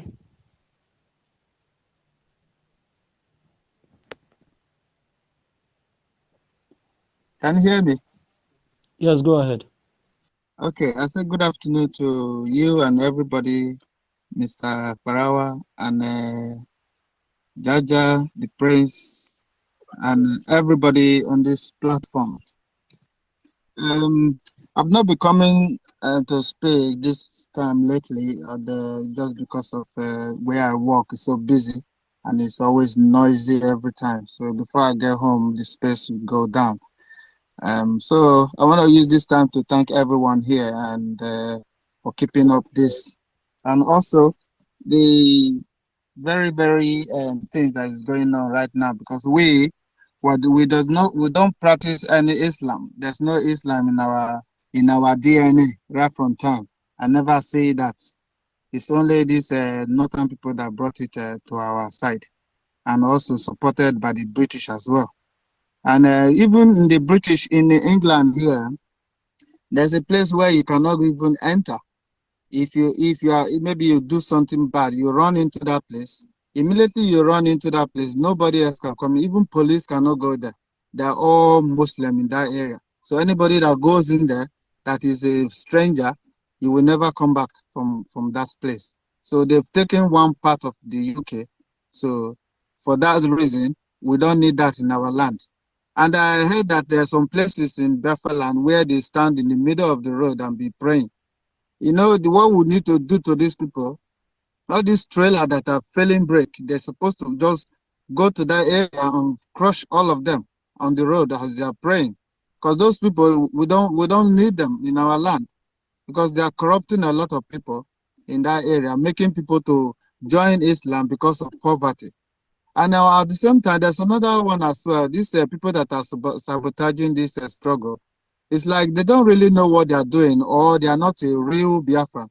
Because if they are really real Biafran people, I don't think they should sabotage this struggle, because it's for everybody's own benefit.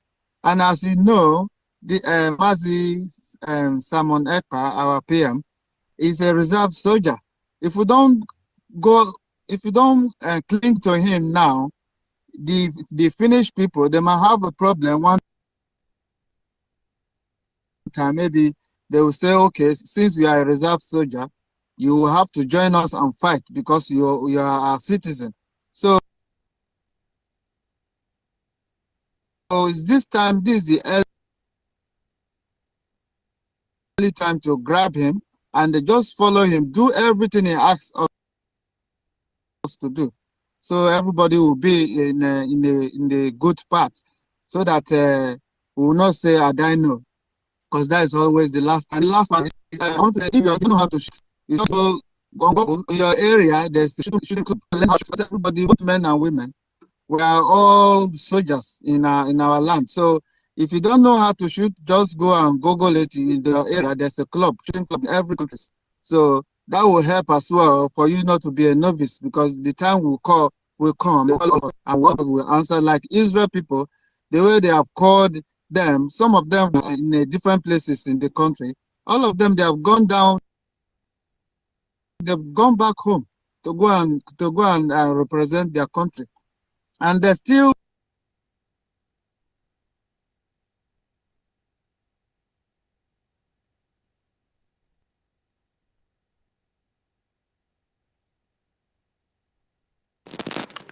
Are you still there?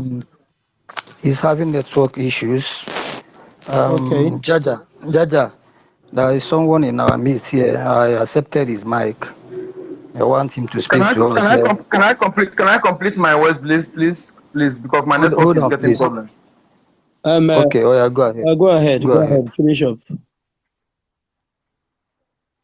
Okay, sir. Thank you so much. My people, please. You see, what we need now is action. Beg us, let us maintain language of action to our people, and let's language of prayer and Bible quoting. I know why I'm saying this. Our people have been deceived this mentally that everything God is saying go over for us over the last. Let us begin now concatenating language of action to our people. And when we be able to win our people together to get boldness, these people, their own account case. I trust my people. All we need break the spirit of boldness in them. That is why I'm saying every Okada in our land, so anything you go use to defend yourself, like this thing, keep it around you in the marketplace. In case any kind of this kind of issue may arise, you also descend on them. Okay? Let us conquer this language of our people. It's everybody to help, because this quoting of Bible and pray every time, it have done us more harm than good. Israel, they are not praying. If you speak about prayer in their place, they remove you. Okay? We cannot be more Catholic than Pope. And again, please, my people, you see, there's one thing I observed. The head of these religions know themselves. They work hand in hand. But their followers are the gullible that don't know what is going on. That is why these people, those in Nigeria, are not able to serve my hierarchy. That is why when they kill, they see fasting and prayer. Those their leaders, they know they're working hand in hand with this, that they just want to join hands together to finish these people. Let us understand this. Okay? They want to join hands together to finish. Most of them that is on top, both bishop, look at Onaga. Onaga in Enugu State. Onaga is fighting against Mazina. They can fight against what we're doing. That is all of them throughout, all the bishops and all the mega pastors. Let us understand the game these people are playing and begin to debate our people from their hand. Thank Okay, you. so my people, so please, okay, and again, let me go on now, because I'll come back. Thank you so much, Mazionyeka. You have all the time. You'll come back with you to the mic. There's somebody we have here, Engineer Vin Oti. Engineer Vin Oti, can you unmute yourself? Let's hear from you on this topic. If you're there, can you unmute yourself? I am. Thank you very much, my brothers and sisters. I hope I will be allowed to freely express my concern and also my approach on this. One thing that can never be taken away from me is that I'm an Igbo man. And Hold on, engineer. You made a statement. You wish you can be allowed to fully express yourself. I want you to understand one thing before you proceed on your submission. Whenever you come to a platform like this, or especially the BIAFRA platform, you know that these are people that are fighting to liberate themselves, that are fighting for freedom. So whatever that you're going to say that is not in line with our freedom, with what people can do to liberate themselves from a tyrannical government, might not go down well with us. Thank you so much. Proceed on your submission. so what it means then is that I'm dead on arrival. And this will be attributed to be what they call group thinking. If I, from my introduction, will not be allowed to have perhaps an angle that may not have been expressed or tapped in this struggle, then we are not in a political movement. Neither are we in a democratic process. If we are in a democratic process, then you have the right to say whatever you want to say. But once it comes to liberation movement, you are restrained to do what will help the people get out of tyranny, because tyrannical government doesn't follow due process or follow the rule of law like the Nigeria that you represent. Because I've gone through your files, your profile. What I see there is your work that you do. And another thing I see there is jokes. And we are not here for jokes. So if you're here to tell us jokes and jack and boast stories, we are not ready to hear it. If you're not here with the right mind to tell us what Africa or Biafra would do, like you said, you're an Igbo man. Anybody can be an Igbo man. An Hausa man that is speaking Igbo, a Fulani man speaking Igbo in Imo State can claim to be an Igbo man. But when we know that you are an Igbo man, is what you have to say on your people that are being killed on daily basis. And your land that is at stake today, that if you as a person did not do something, you will come back one day, you will not meet your village. That is what we are here for. We are not here for hanky-panky talks or to be politically correct. We are not here for political correctness. We are here to say it the way it is. And if you're not here to say it the way it is, we are not going to remove you. You might just quietly stay on the listening session. If you gather anything from what we say, good. If you didn't pick anything from what we say, it's good. We know those that are fighting for what we need. And one day Biafra will be here. You will also come and enjoy it if you are really an Igbo person. Thank you so much. I give you more 2 minutes or 3 minutes like I give to every other person to make your submission. God bless you. I don't think there's any incentive to proceed because I've been preempted already. But in a struggle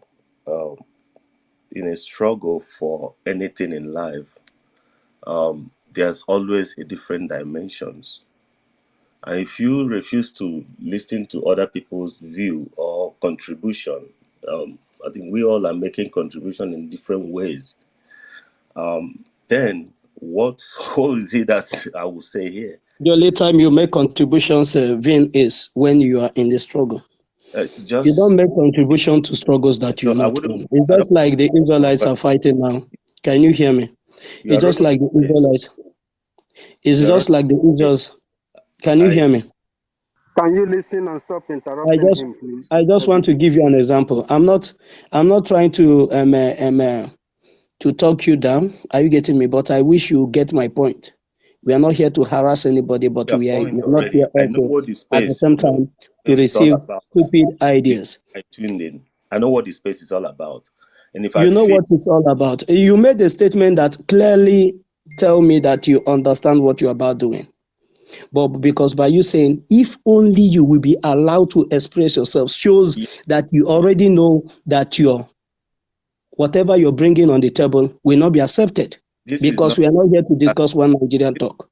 First time I'm being in these spaces that has to do with Biafran struggle. This is not the first time. And what you have just done now is exactly what they do. You shut people down. You want people to just say what is in their mind. And to me, that is what they call self-gratification. You made a statement just now. You said if only you'll be allowed to make your own suggestion. You don't make suggestion on a meeting that you're not part of or a struggle that you're not part of. Just like the Israelites, you're not. Just like the Israelites are fighting. Be patient enough. Can you be patient enough? I wouldn't, maturity is ability for someone, to just, subdue himself and listen. Maybe perhaps I don't need to subdue myself. Why all these things is coming out? You made it happen. Had it been you didn't make the statement you made initially. Are you getting me? It will be done on me. It will be done on me in as much as I've went through your profile. I know that you're not one of us. Neither are you anywhere close to anybody talking about freedom. You're comfortable in one Nigeria, and we are not comfortable in one Nigeria. This is the two parallel lines that we are in. Are you getting me? You see, that's the problem. You preempted me already. You profiled me already, and then your mind is made up. Then you profiled yourself. You profiled yourself. Christopher, meet yourself. Christopher, please meet yourself. Meet yourself. You profiled yourself by saying, if only you will be allowed to express yourself. I wasn't the one. It's just like you go to court when you have not been asked whether you are a criminal or not, and you start saying you are not guilty. Who asks you if you're guilty or not?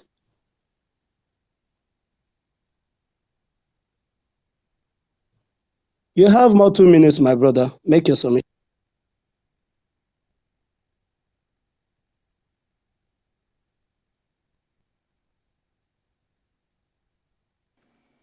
I have 2 minutes to do what? The thing is this. my opening statement, I told you that I'm an Igbo man. That is not debatable, and not just an Igbo man, a very well-known Igbo man. And secondly, whether the struggle succeed or fail, I'm still an Igbo man. If there is Biafra today, He's never going to fail. if the no, just allow me. If anything happened today, I am part of it, either by omission or by commission or by geographical location or by birth. There is no separation on it. No, there is no awumefulefu. So, having said that, I am part of the struggle. But what is the dimension? What part of the struggle? What do I expect to see to be fully incorporated into the struggle? What am I bringing on the table? Those are the things that we have to sit down and listen to people. When Mazin Namjakalo was coming around here in the United States, we all met. Most of the people here don't even understand who I am or the history or how my family have contributed to this struggle, even before some of them here are born. My brother, don't stay to your point. It's not fucking facts here. Don't stay to your point. Don't shout me down, okay? Don't. I came to this Allow place. him. And his time is kicking. Mazi Engineer Vin Oti, your time is kicking. You have more 1 minute. Please don't tell us history of what you have done. Please tell us why you are here and why you want us to listen to you, please. This has confirmed my preambles. From beginning, I said if I will be allowed, because this is not the first time, this is not the second time. If anybody that doesn't just come here to say pick up a gun and kill everybody will not be allowed. That was why I said if I will be allowed to speak.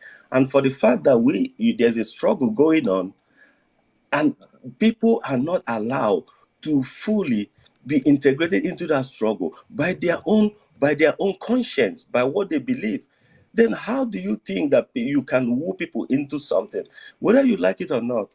Whether I'm coming here and mock you with maybe a fake face, no identity, I'll come in here and mock your struggle and mock people here and mess people around and walk away. It doesn't add anything to it. The only thing that will add to this is the value, because struggle requires a lot of funding. It's not something that one person will do. It's not something that somebody that likes what you say and doesn't like what you say will do. Somebody mentioned about religion here, which I quite believe. The religion is the problem. And also in the same religion, the same Bible we are using, which people are using to deceive themselves today, said, let us come and reason together. You have to reason. Bible is not something that you swallow hook, line, and sinker. We have to understand religion. And the religion which I practice so much is the Old Testament. I believe in the Mosaic law. I believe in Tito, for eye for an eye. Mazi Engineer, I muted you. Mazi Engineer, I muted you because I heard you say people are not allowed to be integrated into the struggle, to air their mind and their views. And when I check your Twitter page, you are doing a hosting space, looking for the integrity of one Nigeria, looking for one Nigeria to continue. Which way Nigeria? Any hope? Real talk.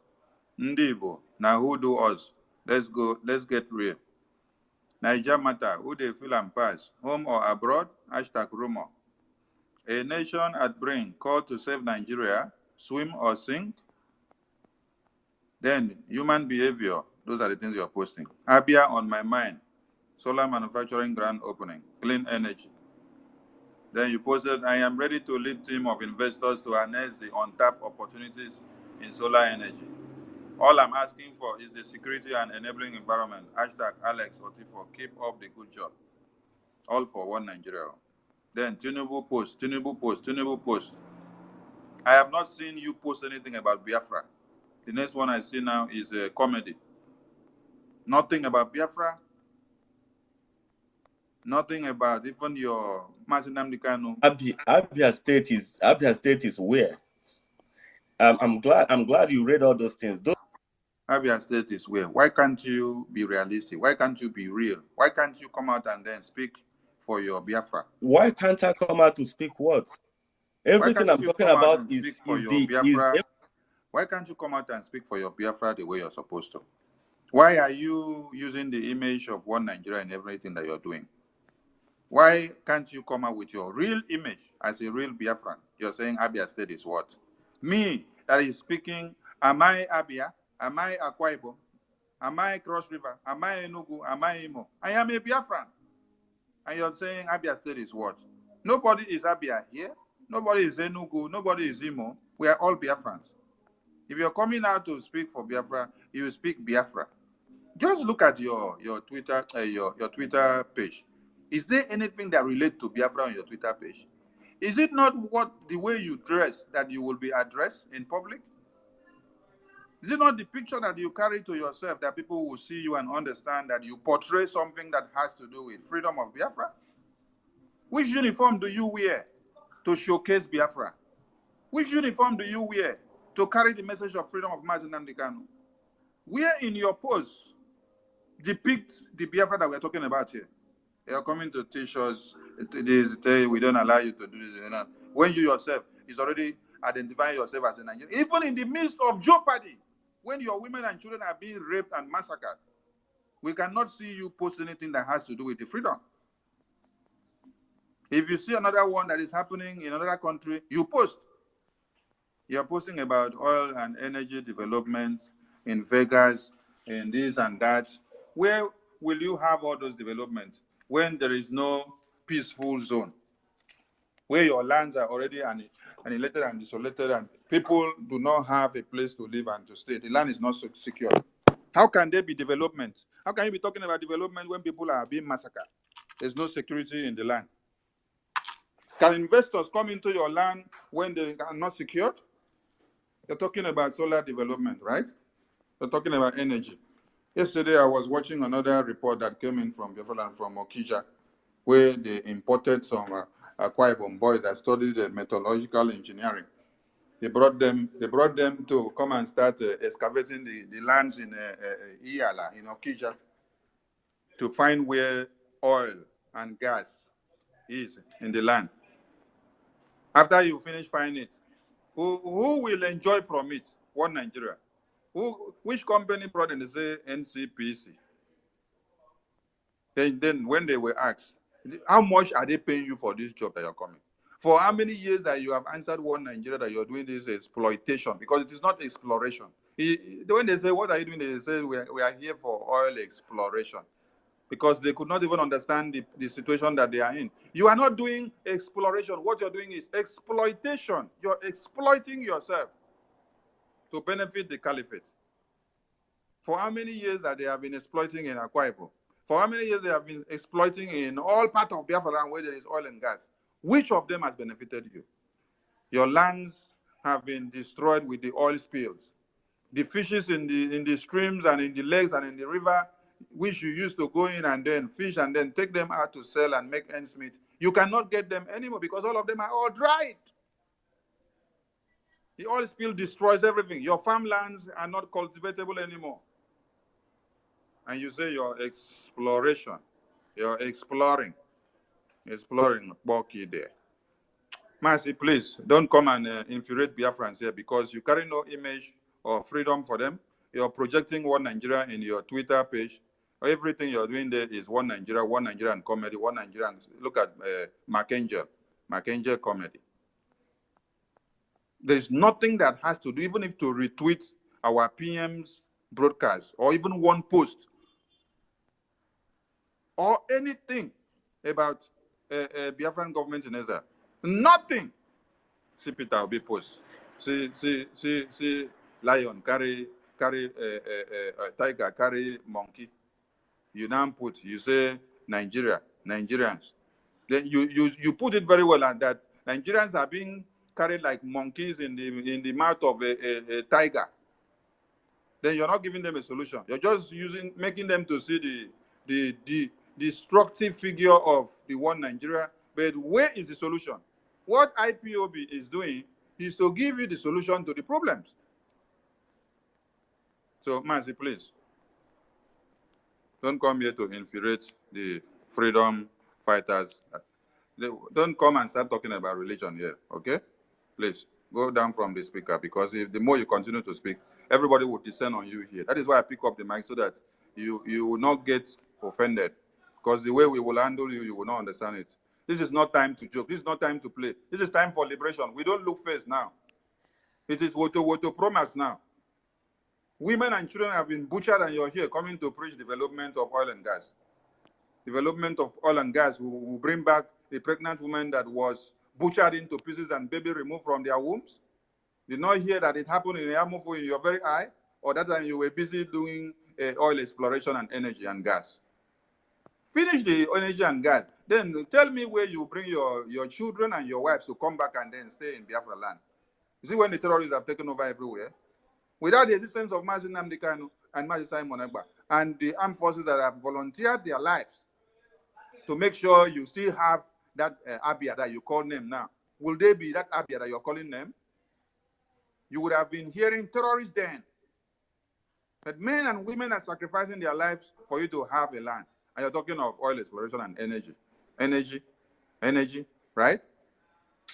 Please, don't spit on the grave of Biafrans that have been massacred, because their spirit and souls are still yearning to destroy and to devour anyone that crosses their way. That is what is keeping us on. I yield my mic. Thank you so much, Minister. I love you, my minister. I love you so much. Thank you so much. Thank you so much, Minister. And that is it. Thank you so much for that. Thank you, Jaja. Jaja, sorry. Thank you. That was the same person I went to the space that was spitting rubbish, and I asked him, "What have you done for your brother, which have been in the prison for over getting to 4 years now?" It was like, I don't have to tell him what to do. When you make yourself what and this and that, that Nnamdi Kanu made himself what the government arrested him. Then I quarreled with them and left. That is the same man. Thank you. I know it's me that he followed, because he followed me and I did not follow him back. That was why he came to our space, and I will block him instantly. Thank you so much, my brother. One thing is, this type of people doesn't annoy me anymore, because they are in the past. And if you continue dwelling in the past, you can never make a headway to the future. And we can't dwell on whatever he have come, the destruction he brought. We must have to proceed on why we are here. We are here for one thing and one thing alone: to make our voice heard. And what we are doing on the ground, we are doing to liberate our people. And anyone that chooses to pursue solar energy, pursue his career, pursue everything without Biafra, at the end of the day, I thank God that he can understand some Igbo adage. He said, "Niyawu ofeke, manandi bosi na abachos agoko mais." Thank you so much. May the first, you're welcome. Before the first, we pick up the mic. Please, Ugochukwu. Is Ugochukwu or Christopher? Yeah, it's me. Is you? Okay, unmute yourself. If I leave Christopher and I will take my advantage. 3 minutes. You know, they had them. I should have let the first go, but I know in neighbors have been in contact with me for a long time, so I'll go first. The first, you can go first, please. I'm sorry, guys. I'm sorry. God. You guys, this guy just woke me up. I'm sorry.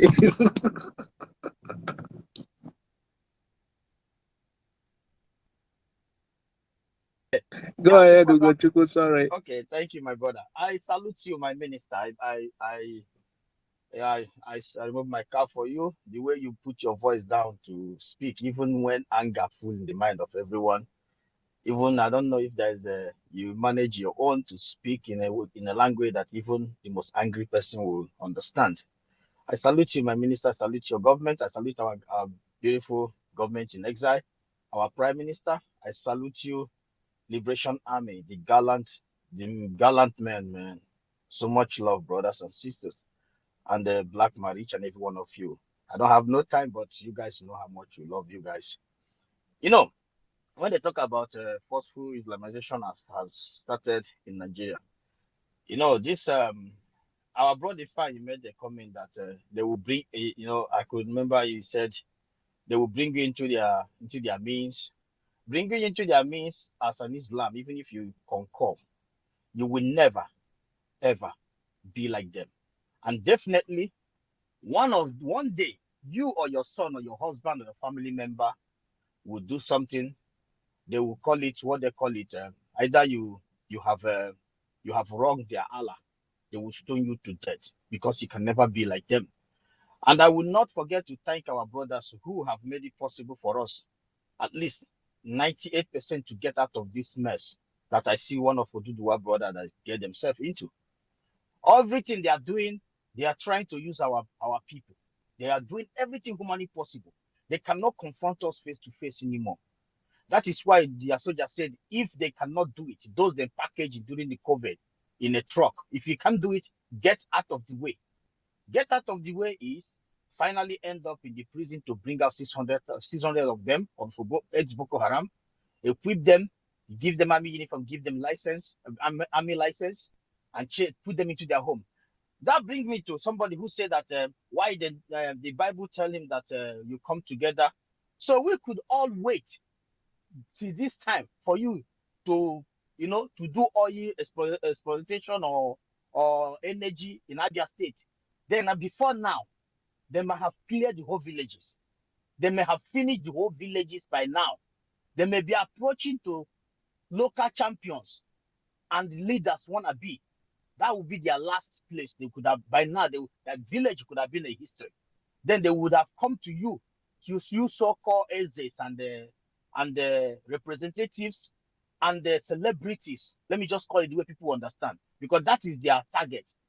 But you all should have thanked God. That USA where you are, people, those people there, have you ever heard that a forest, somebody was cut into pieces?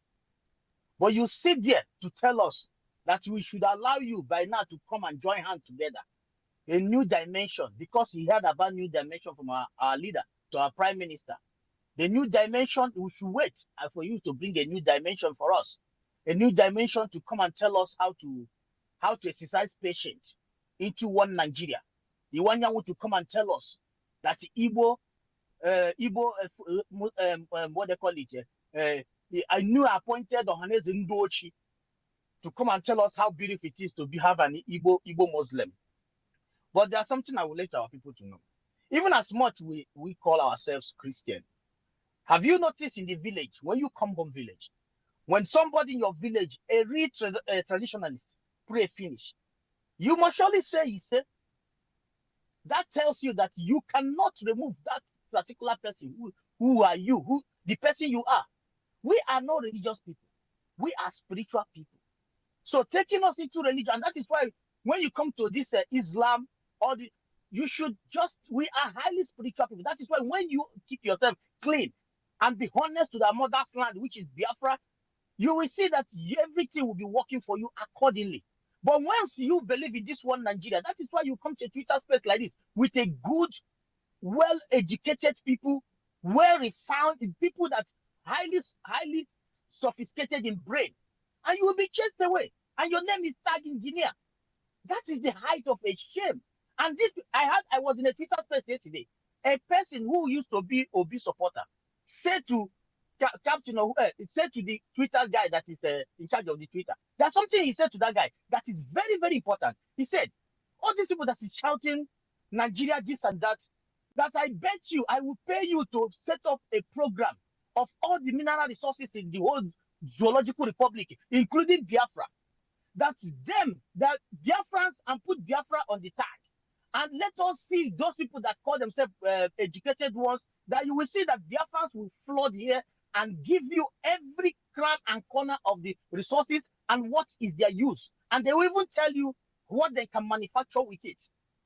What that tells you, they all know the value of us. And you as an engineer who want to give us a new dimension, that we have already reached 98% of our journey. Today, you are from Abia State. Today, you go to North. Everywhere, Fulani have rampage everywhere. There is IGP camp, translate as asylum camp all over the whole place. But in your homeland, people can do their business. No matter that those that you combine with, those you are sharing their tweet and their program, 9Geria, they are still frustrating them. There are our brothers on the bush. There is our brother Gentle. Those guys put their life on the line. They are being haunted by those terrorists in the uniform. Look at our brothers here. I saw a video. Sorry, I'm not going to take you guys time. A video. Somebody tried to lament him from a Ebonyi State. That each and every one of us who are going for that convention, that the zoo is coming for us. That we should be careful. They are coming to carry our prime minister. They even all of us who are too strongly into this Biafra, that they are planning very seriously. But I have a bad news for each and every one of you before I stop this. Listen, bring your A game.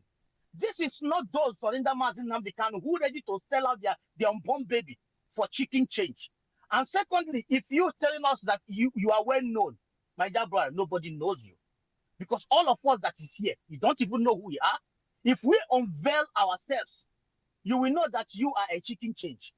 You are nobody. And we are not ready to give out the identity of our children all over the whole world. I'm so ashamed that some of our children cannot travel to their father's land.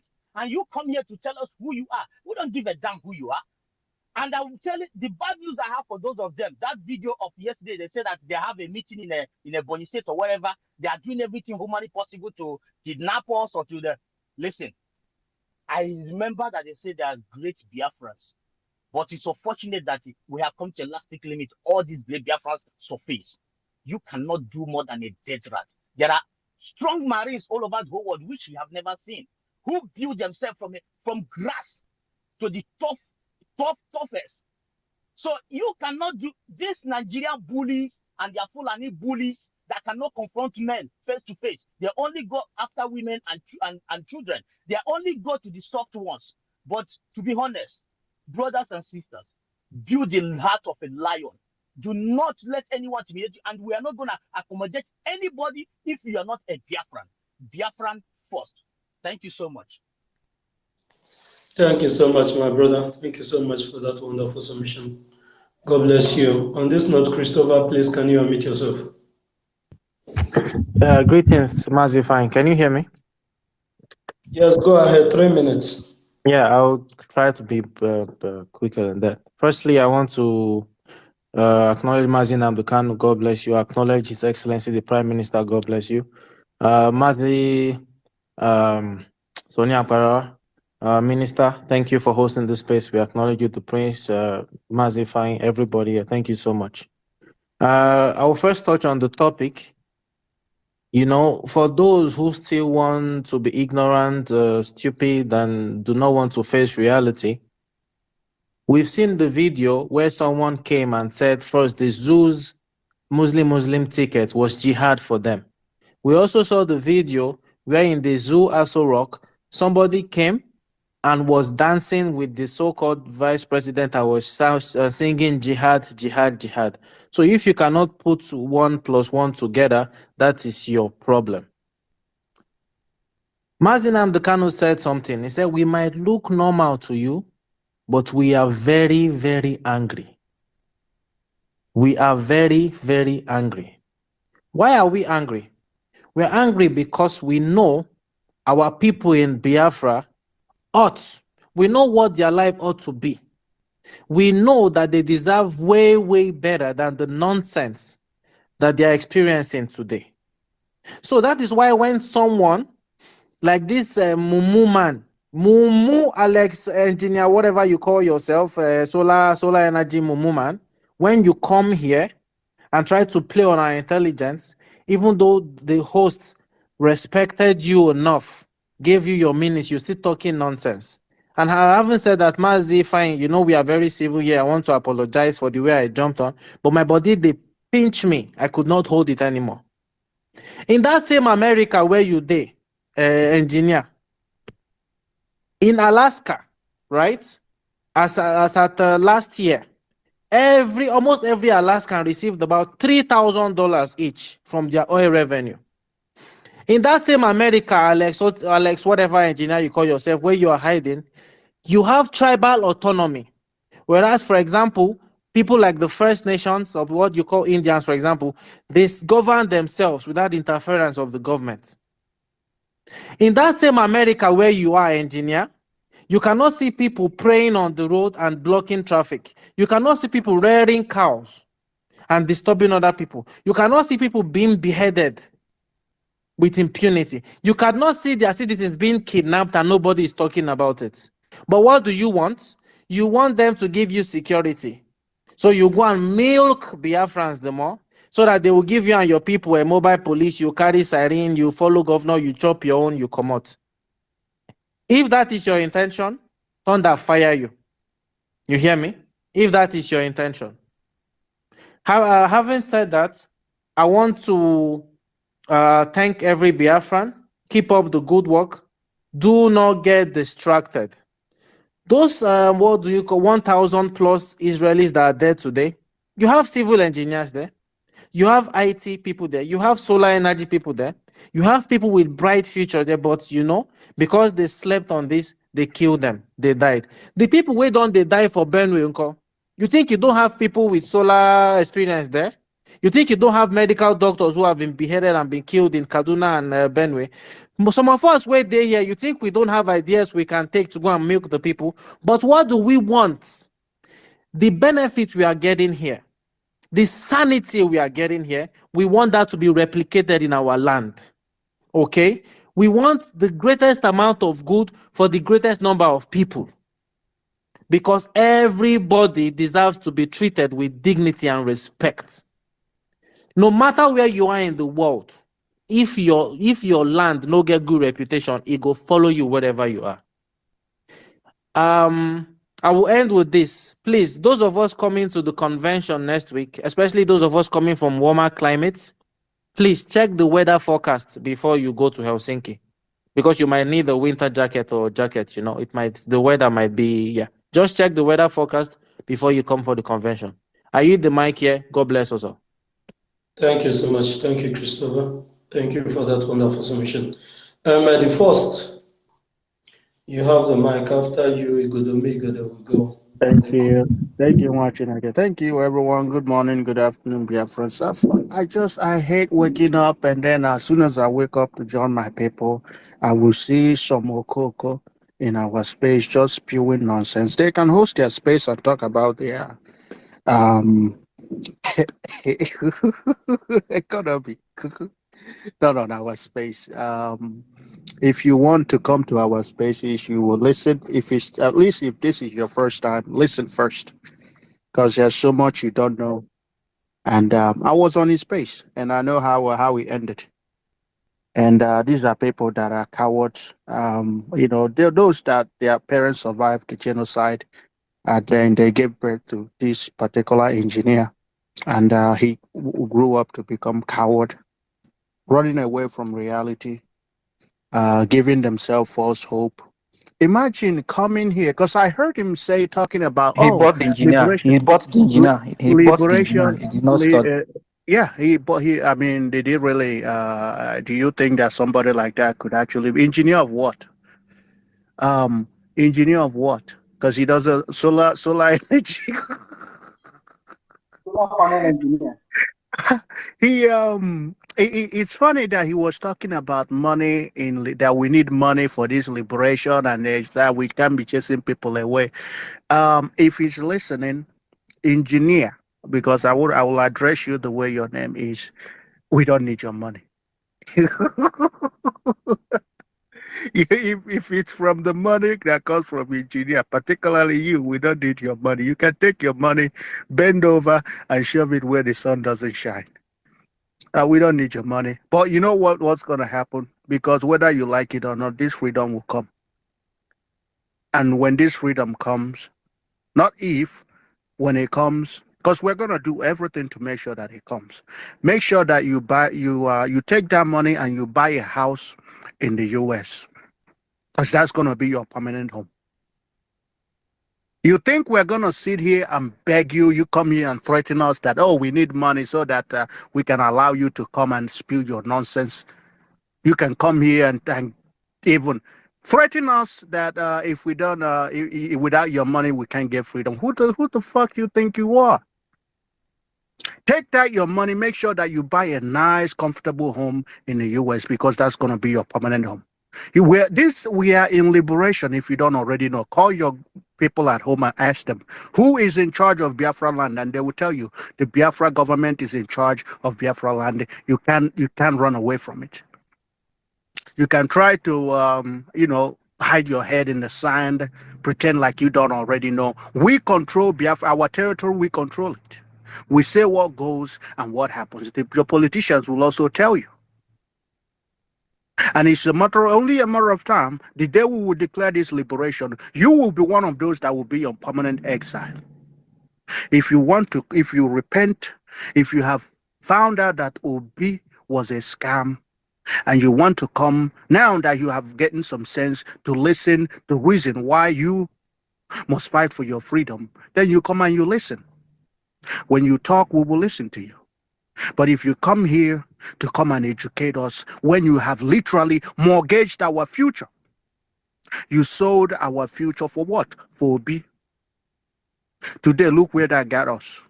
The businesses that are being burnt in Lagos as a result of you and your stupidity. And you come here having the audacity to come and educate us when you have literally mortgaged our future.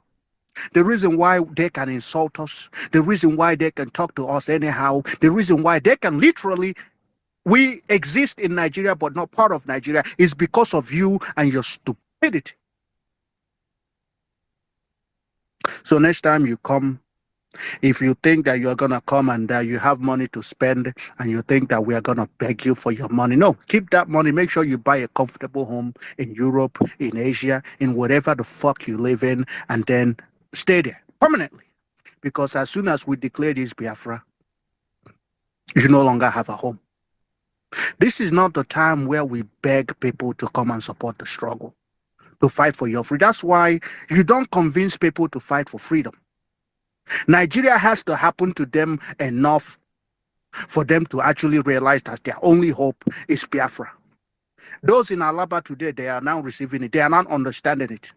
So maybe Nigeria has to happen to him and again and again and again before he can. Because we don't sit here to convince you to fight for your freedom. Because as much as we try to convince you, you're going to be one of those saboteurs because you know your heart is never in it. Freedom is something you have to make up your mind. Yes, I want to fight for my freedom. I want to fight for the future of my children. I don't want to be living from hand to mouth. If you check his biography, like you said, he stole he probably bought some of the professors. That's the only way he can get the engineer. But he's another criminal of Nigeria, coming here to educate us. We're not looking for crowd, and we're not looking for people that are not, their heart is not in for the freedom. One foot in Nigeria, one foot in freedom. No, we're not. We want people that are totally in for freedom. Freedom or nothing. Over 12 years, Mazen Nnamdi Kanu spent on Radio Biafra, educating you. That was not enough. How many years since over 2 years, our Prime Minister has been on a constant evangelization, sensitization. Add that to the 12 years of Mazen Nnamdi Kanu, that's 14 years and counting. That's not enough for you. You still want us to what? You see, this is the Obi people. Once they have failed, which we told them that they are going to fail, they failed Obi became a scam. It became an epic failure. What are they doing? Instead of actually when they because we told them with the door is open for them to come in. But when you come in, you sit where we tell you to sit. You don't come in and tell us where you sit. No, you sit where we tell you to do. When we say jump, you ask us how high should I jump? Not come in here to dictate to us. Trust me, if you stand in the way of this Biafra, if that's your parents, if it's your grandma, I don't care. We will bring them down. Absolutely. We have passed the time of begging you to fight for your freedom. No, this time around, we will put movie for you and you'll be watching it. This Biafra will come. This Biafra will come with or without you, with or without your money, with or without your ancestors' money. We don't care. When the time comes, you will be on exile. Your parents will be on exile. Those politicians that you're here trying to preach to us that Alex Oti is you're an idiot, they will all be on exile, and you'll be nowhere to be found. So you can bring your money. You can keep your money. But if you bring your money, at least we will disregard some of the bullshit that you did. But if you decide to keep that money, keep it. We don't care. Those that will finance Biafra, the God of Biafra land will raise those that will do it. And the fact that you already started threatening us, talking, telling us, do you know who I am? It means that you're not one of those. And that's why we don't need your money. Those that will finance Biafra, they're already here and there are more is coming. You think if it was because of your money, Fulani would have ravaged Biafra land if we were waiting for people like you. They would have killed, just like Benue State, just like Plateau State, just like all over Nigeria. They would have slaughtered everybody. They would have killed everybody, and you'll be nowhere to be found. So next time you come to our space, stay in the listening section and listen. And understand why your life is miserable, the reason why you are in exile, living in the US, why somebody is in your home, in your ancestral home, making billions, and you can't even say a damn thing. Then you listen and you learn, not to come and educate us. Jesus Christ. If I need education, it's not from people that have a failure. We don't recycle failure. You failed when Obi ran with what's his name? Atiku. You failed. You failed in the last election. You failed. Failure. That is what you guys do. Because you refuse to do the right thing. You want to shy away from the problem and begin to chase shadows. We don't recycle failure. We fight and we pay whatever price it is. In America that you live in, people pay the ultimate price to live there. You don't want to do anything. You want somebody else to do it, and you come and teach us about solar energy. God will punish you and punish your solar energy. I'm sorry, guys. I woke up this morning and I was just I came to listen to my Honorable Minister of Information, and just some Okoko just entered our space to spew some nonsense. I'm sorry. Guys, the Islamization is real. Anybody still living in denial can continue to fool themselves. We've seen it yesterday. We saw it when they butchered that man. They descended on the man. For simply saying, please, if you're gonna pray, don't block the traffic. And they descended on this guy and they beat him to death. We've seen countless. Deborah is another case where they killed this in the most brutal way possible. And Jesus Christ, there's so many cases, and the fact that just talking about them it's like, it's going to take us all day just to list the killing. Are we going to talk about the Owo massacre? How many churches have been burnt down? How many businesses? The jihad is everywhere. 2 million Yoruba people living in Benin Republic, IDP. How many people are being chased? Today they are trying to tell you about Palestinians and all that nonsense. You ask them, how many people have their Islamic terrorists chased away from their home in Nigeria? Since the inception of Boko Haram, there's over 20 million of them and counting. These people can no longer return to their ancestral home. There is no protest. There is no outrage. Nobody says anything. The so-called moderate Muslims, you don't see them anywhere. But they want to deceive you. You know, we are not oblivious to the facts. Benue State today is a cemetery because they have literally killed everybody, almost everybody that lives in Benue State. They are raping the women and children and killing them in Edo State. They've been protesting. I mean, these are public knowledge. But of course, the engineer will not tell you that. He will be here deceiving himself. The reason why he still has a mouth to talk is because some people have volunteered themselves. Biafra Liberation Army and ESN and resistance fighter, they have volunteered to fight this fight so that his family, his friends don't have to live in IDP camp, in a refugee camp, so that his mother in the village can go to farm. He doesn't know that. But he didn't ask Alex Otu, how is this thing happening? You know, in the coming days, every single one of them will have to run away from Biafra land. And we're going to make it possible. We're going to capture the one in Imo State. And with Alex Otu, I hope we're going to capture him too. And then we're going to put that solar energy up in his ass and then light it up. Thank you, Biafrans. The convention, you already know, like our brother said, make sure you get your winter jacket ready because it's goddamn, it's cold. It is so freaking cold. And make sure, even if you don't need it, just bring it just in case. And thank you, Biafrans. I'm listening. Thank you, Jaja. Thank you so much, my brother. The first, thank you for that wonderful submission.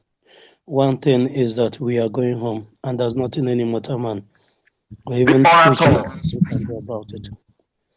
Thank you so much. Who should be speaking next? Okay, Igodo. After you, then Code. Igodo, can you unmute yourself? Yeah, thank you very much. Different, can you hear me? University. Yeah. You're welcome. Go ahead. Thank you for giving me the mic, and thank you, Honorable Minister for Information, and of course, Professor Christopher, everybody in the house. Thank you. You know, when that guy was talking, I was very mad. I could not hold it, but I was trying. I wanted to almost jump in and try to stop him because I needed to.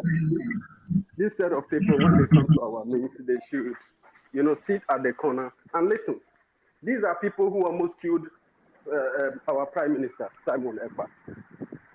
They even put bounty on him, on his head. These were OB people. I knew this guy when he was framing. OB people. They believe they know all things. They are very clever. They are moral. They are civil. They try to use the word civil to cajole you into coming down to their level. He comes here. He is unqualified to even handle the mic, and he was given a mic. He wants to overtake his chance. There is no Biafran that you will come to their meetings and say you want to teach them. You have nothing to teach them because you don't learn anything. Our people are dying because of your actions and your decisions. Our people are being butchered because of the positions that these guys have taken. But after they struggle and wumble and fumble in a way, a road that there's no headway, there's no way of moving forward, there's no way of going backward, they will start looking for how to just come in and try to control. They will come into your means and they tell you, some of them will even start telling you, under 2 days, they're already telling you point of correction. And when you try to tell them it's not that way, it becomes a problem. This is an insanity. And that guy tried to say nice things and speak English, the language that is not his, to make people feel at peace. But he just wants to see, he was saying that this is not his first time of coming to Biafran space. And oftentimes when he comes, people will talk him down and shun him down.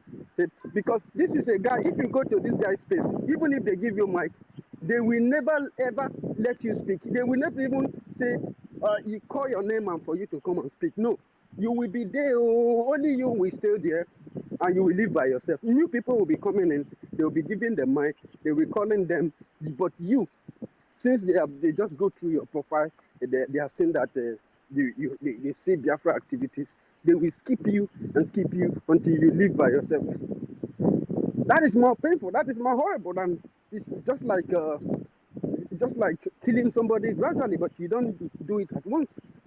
That is more horrible. That is what this guy do. This the guy that calls himself engineer. Engineer my ass. When after I've witnessed the killings of my people, the killings, the openings of pregnant women, open their stomach, hatch their babies and smash them on the wall, and then you want to come out and start speaking English, and you want to come and educate people. You want to come and suggest. What do you have to suggest? You have nothing to suggest, and you said you are an Igbo. You are an Igbo. You don't come here and tell us that you are an Igbo, because your actions and your reactions are against the Igbo people. Your actions, your people are dying. The only thing you have to come out here is to identify yourself as an Igbo. Everybody can speak Igbo. Fulani, Hausa, Fulani, the jihadists, they can speak Igbo. You said you are Igbo. Millions of your children were starved to death by the jihadists. But yet, you said you are an Igbo, and your people are dying in homeland. You are not even aware, and you are even very, very unconcerned and trying to tell people that the way they are shutting people down is very horrible, is this and that. Do you know how many people are being killed every day in Biafra land? Only for you to say, why would you block the entire road? Because these people have mosque. They have a mosque where they kept weapons, including even before the Biafran war started. All their weapons they used during the war were kept in the mud, sent from Saudi Arabia and from Britain. And you want us to die? They think that we don't know who we are. Then when you kill off our parents and then we grow up, we'll be scattered everywhere in abroad. And even most of the people, all these people who have slaughtered our parents in the past and make our life miserable, when you come to their land to seek for asylum and for international safety, they're not going to give it to you. They are going to make your life a living hell on this very earth. And then if something like this can happen to Israel, how about the Jewish people in Africa? Which means they must all have been slaughtered. And when somebody sees this very way, this very light of Biafra, and introduce you in, you want that person to be kicked out, you want that person to be disgraced, you want that person to be humiliated. And all the friends that this person introduced you to, all of a sudden, all of them becomes an enemy to the person. The person suddenly becomes a bad person. The person should be ousted out. I will stand my ground to fight for this Biafra. Even if I find myself in the homeland, I will continue to do this job. Because I have condoned this very negative energy and I have quashed it, and I will continue to do what is needful. These are people who comes into your midst.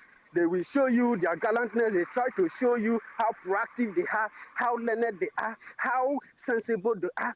But if there is an extrajudicial killings, ethnic cleansing, tribal annihilations going on in your presence, a tribe was almost criminalized. But the people who came slaughtering you and tell you that they brought democracy, they have built their military base in your land and in their land, using your resources to equip, arm themselves, both biologically, digitally, and anything chemically, and any other process. You can't even challenge these people when it comes to digital warfare.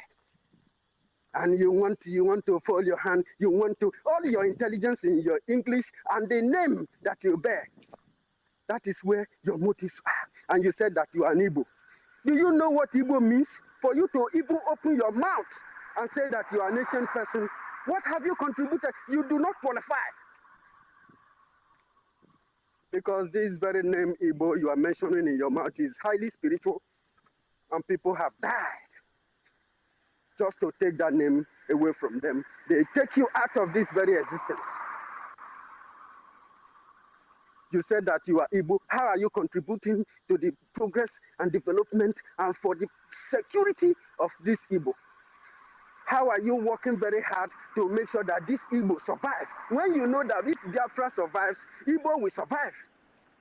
Because this is the Asian people, this is the Jewish people that has been their target in Africa. They try to annihilate them. If somebody kills off 6 million children from your land, then the whole people, the whole population is annihilated. They are very, very surprised and very dumbfounded and they are panicking because we survived. Oh, They are in peril because Biafra is still fighting. that's serious. And then you are coming out in public to see that you are an Igbo. When your people are being butchered every day, you saw what happened in Israel. That did not give you a sober reflection to say that we, the Jewish people that are in Africa, we don't have arms. The people that are teaching us Bible, that they go to church and they will be using cane and cutlass to demonstrate in the church. This is not what the Jewish people are doing. The Jewish people have anti-area bombardment machines. They have a nuclear annihilator, more than 200 and something heads that they have. But your people are being killed every day. You don't have this machine. You are telling us that this blah, blah, blah, blah, blah.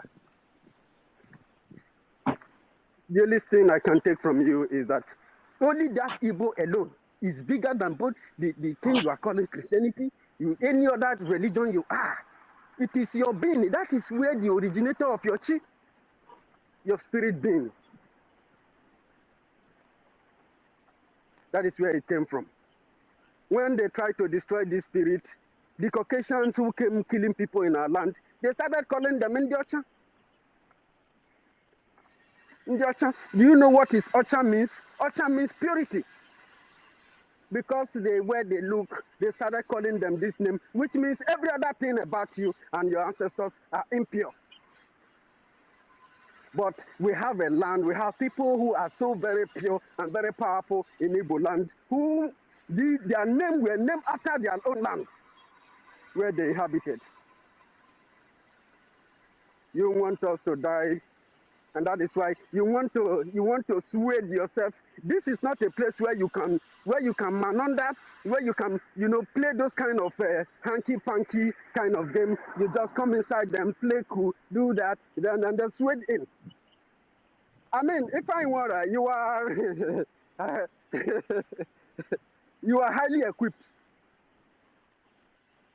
You are highly equipped because you showed that guy a way out before our minister came to bury him.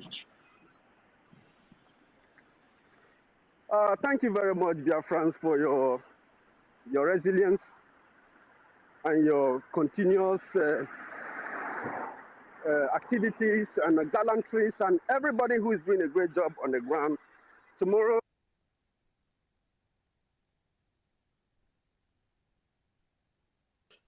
Sorry, Ogadamigodo, unmute yourself. Godomigodo, unmute yourself. Oh, am I muted? Sorry. Sorry. So, thank you very much again, Fine, for your capacity that you possess. I love this very energy that you put forward to handle this kind of people. My people, tomorrow will be Igodomigodo program. You guys know how we run it, section by section. Then before Eda God the man will come with his phone, and then we do it. Igodomigodo, if you have any ancient Igbo man in your place, ask him about Igodomigodo, what it means and what it represents. Nobody's going to take that land from Biafra. That land is Biafra land. And anybody who loves what we are doing on ground should also try to support us to ensure that the awareness and the campaign that we are making will reach the heart of Igodomigodo, especially those who live in the rural areas, in the villages and in the remote areas. Those people need Biafra more than we do. They need a better life. They need a good life. They had no light, they have no clean environment, they have no water. Even some of the areas where there is pipeline, the oil spillages have, destroyed the area. And this corporation, we are suffering from criminals abroad. These corporations have destroyed our land, and nobody's going to talk about it. And when you talk, they will ask you to bring your head, and they will kill you off. We need a team. Of course, we have a school, we have headmasters, but we need books, writing books, biros, and things to work. We need a team to be able to sanitize that area, to ensure that those people, join this, our movement, and when Biafra comes, they will have to benefit and have to work together with oneness and one accord to build our great nation, Biafra. The actions of the damnable Republic of Nigeria and the Islamic Jihad movement has siphoned the resources in these areas. The people you are calling their leaders in these areas are those people who mostly sabotage the Biafra, especially the Oba of Benin. That guy has been killing Biafrans underground. If Oba of Benin needs to die, all of us are going to die, but Oba of Benin is supposed to have a taste of what he has done to Biafran people, of what he has done to Igodomigodo. Let me tell you, when our leader tells you that these people want to throw their Quran in the ocean, the experimentation was done through the Igodomigodo. And these fallen heroes will never be abandoned. I must say their name. I must chant their names, and they will get justice in time to come. Their justice is going to be the restoration of Biafra. Their justice is going to see that Biafra land and anybody who lives in the coastal region are free and made free indeed. Because the freedom of Biafra is not as the word giveth. It is absolutely and outrightly spiritual. We keep on fighting Biafrans. Let me yield my mic here. Apologize for the noise on the background. I'm on the highway. I greet you. Thank you. Thank you so much, Igodomigodo, the university. Thank you for that wonderful submission. One thing is sure that Biafrans know why we are here. And Biafrans, those that are Biafrans are doing whatever it takes to see Biafra restored. But anyone that needs cola and needs bowing down to, and needs us to go and bring chicken for him from the traditional ruler, from the Igwe of our land, before he will come and support the struggle. He will wait till eternity come, and that will not happen. But he will come and meet us in Biafra with all that he thinks that he possesses. And that which he possesses will be as good as useless to him as at that time. Thank you and welcome, my own Minister Mazugo. 247, you're welcome. You're highly welcome, my brother. Code, can you unmute yourself? Okay, thank you very much. Good morning, good afternoon, and good evening, depending on where you are. Today's topic is actually quite interesting, and the so-called engineer is the embodiment of today's topic. The only difference is that he is under an forceful Islamization. He is here to deceive us and to blackmail us with his very worthless money. The question we should even be asking him is how much does he have? He's not an engineer. I've taken a look at his profile. That guy is just a technician who fixes what's it called, solar panel. And because of that, when they learn one small technical skill, everybody go there and put engineer in their name to intimidate the ignorant. But here he met his time. So I will not even I will not even waste my time on such kind of idiots. You know, one thing is this concerning this Islamization that is going on. It's actually a global project, but there are some as we some there are some of us here that actually was in a space last night and we spoke about this.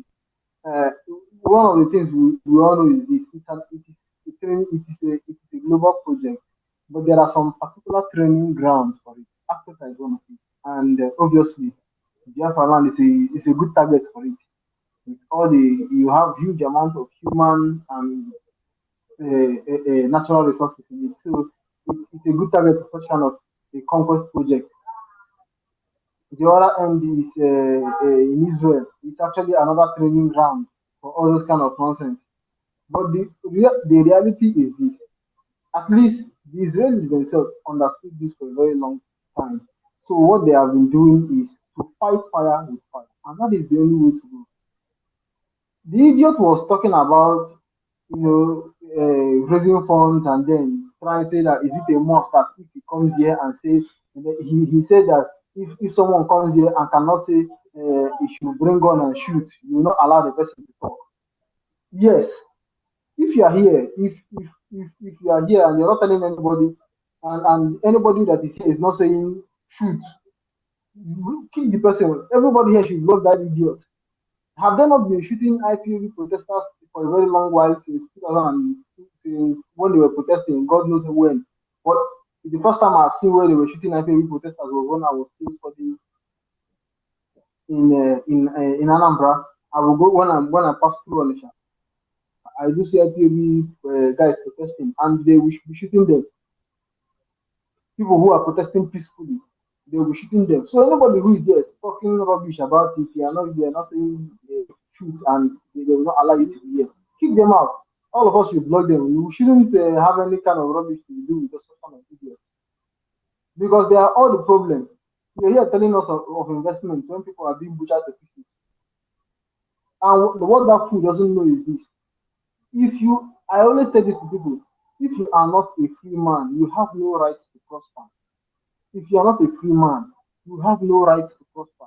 You don't have any right to good education. You don't have any right to good health. You only have the right to only work and work and be worked to death.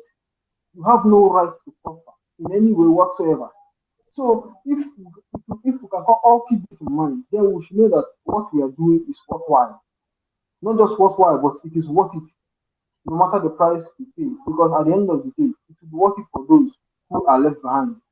Those of us who will need to get our land in freedom and in true sovereignty, it is going to be worth it for us all. That is the reason why anybody is saying that we are going to negotiate this thing. You are never ever going to negotiate it.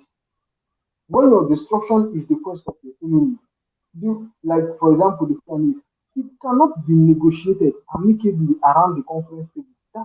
That is impossible. You have to, it must end in defeat. Either you are defeated or you defeat those who want to kill you. It cannot come, there is nothing in between. So there is no room for anybody being on the fence. Because those who are on the fence are already against you. Even if they are not directly against you, for the fact that they are already straining what should not be strained, is already a very huge problem. So all those things that they are talking about, these rubbish of what is it called? Uh, uh, Doing things amicably and peacefully. And if anybody doesn't say don't shoot, you not give the person mic. Please don't give that person mic. If you are not, because most of them they saw the way people were being butchered. They saw all the horrible things that happened, and nobody said anything about it. So that is just it. So for me, the only way we must proceed is to fight fire with fire. The Nigerian state is a very lawless country. It is brutal, very wicked. So the only way to fight it is to fight fire with fire. That is it. Thank you very much. Thank you so much, my brother. Thank you. Thank you for that wonderful submission. I was just reading one useless comment by these hopeless people that is called Amnesty International. And this Amnesty International Is a Fulani gang. Because I know that their leader must be a Fulani. Amnesty International did not see Palestinians, these Hamas, kill the Israelites. Amnesty International have never seen the Biafrans being killed. There's one time they speak about the Biafrans, they speak about the killings in Biafra land in 2016, 2017, and the Fulani of Nigeria bought them over. I think that was the time that one of the Fulani guy finds his way into the Amnesty International and take over it. They bought them over, and since then their write-up changed. Amnesty International is writing that Israel must restore light and restore everything to the Gaza Strip immediately because they are imposing suffering and hardship on the innocent civilians, and that will result to war crime. Then I'm meant to ask this Amnesty International. The killing of innocent children, stabbing them, beheading them, raping young girls and old women and men that was kidnapped from Israel. What was that? Is that a love in the war?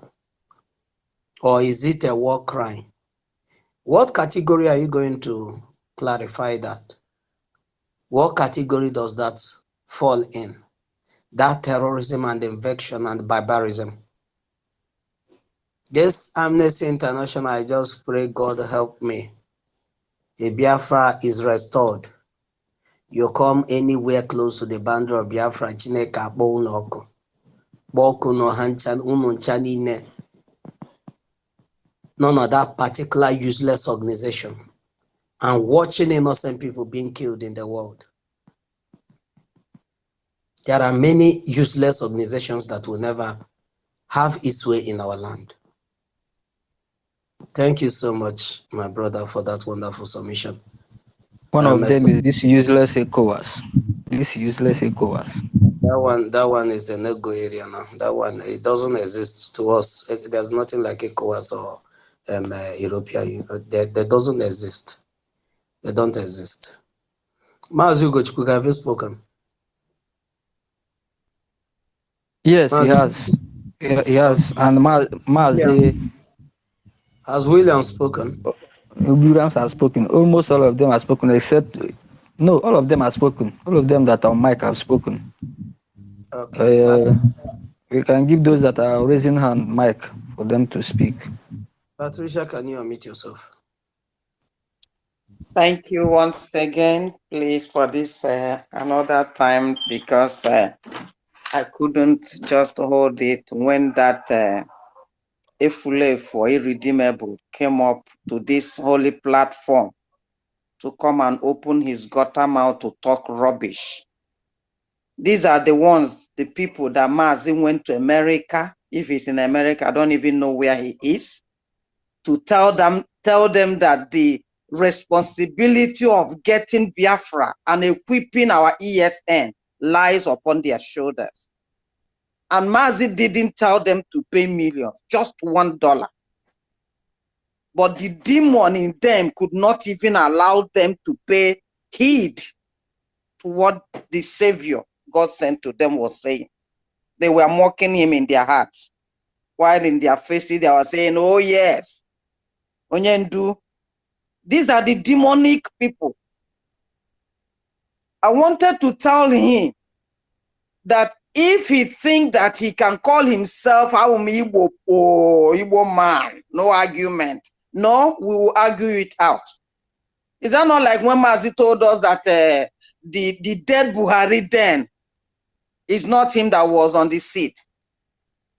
And then when he went somewhere, then I can't remember where he went, and they were questioning him. He said, I am the real Buhari. And after that, what happened? He's coming here to tell us he's Igbo. No argument. It's the same situation that Buhari said he was the real Buhari. That's what this Efulefu is. And his own Efulefu is the one that cannot be redeemed. Thank God that as you people have been in his platform, like the force said, Jaja said, and then you were able to detect him, and our Apara also came to just softly to educate him if he really needed one, because he doesn't need. He didn't hear that the Islamic Jihad have started, that they have the boldness to tell the whole world, wherever their people are residing, to start killing the Jews. And the Biafrans are sharing the same fate with the Jews. And up till this time, that's why I don't even want them to near us, even with their repentance. My own stance for them is the same thing God told Balaam. Both your good and your bad. I don't want that your mouth to open concerning Israel, because they're already blessed. So even if they repent or they don't repent, I don't even, for me, want them to come inside this struggle or inside this nation that Mazi has come to establish the kingdom of God on earth, to pollute it with the uncircumcised concoctions that is in them. Our leader said they are possessed. The demon in them will not allow them. They will not enter. They will not want others to enter. Just like they want to play their way in anyhow. But we have what it takes to detect them, because you know them by their fruit. The parable that Jesus gave about a man who prepared a wedding feast for his son or something like that, and invited everybody, his friends in the first place, they rejected. Invited the second one, they rejected. The third, they rejected. And after the man of the house said, go and call everyone to come. And at the end of towards the feast, the head of the feast came, the man of the house, to see a man that was inside there without the label, the uniform. And the question is, how did they come in? How did that man come in? But the man of the house asked his servant, take him and go and put him in the outer darkness. That's how these people, both this OT, Fulani breeded, whatever, sperm or what, that he's saying, you don't know how far my parents have suffered or contributed to Biafra. You've only contributed to the destruction of it. That's what your parents or your generation contributed from Ifajuna, from Nyanwodo generations. That's what you contributed and nothing more. Thank God that our Minister of Information went into your whatever handle to see what you are playing behind. And we want to tell you that this platform is not meant for Efulefus. It's not meant for irredeemables. It's not meant for Janjaweed breeds. It's not meant for uncircumcised men like you people, demons. It's meant only for the kingdom of God. Only $1 you people cannot contribute. Stay off and close your mouth. You will not listen. You want to come here to annoy us. Israelites are coming down from any place, everywhere, to defend their land. You're calling yourself an Igbo, a borrowed name, borrowed land. Because your masters have been dividing and ruling and sharing here and sharing there, giving you people properties that is not yours, giving you lands that like Uzodimbo and the rest of them are doing. By the time we are done with you people, everything will be taken off. No 1 inch will be left to you people. Even like, thank God that Jaja said, these Muslims, whether the soft one or the hard one, our land is only maybe tourist place for you people, if at all. Come and buy what you buy to feed your hungry self, and then you go to your land to do your prayers. Wicked demons everywhere. Sorry, thank you. I just wanted to talk to that man. Let him never come to our platform anymore. His likes. And let God continue to be giving Jaja and the rest of our co-hosts here or hosters here the designing spirit with the rest of our men and women here, warriors here. Detect them on time and send them to the hell where they come from. Thank you. I lead my mic here. Thank you so much. Our own Patricia.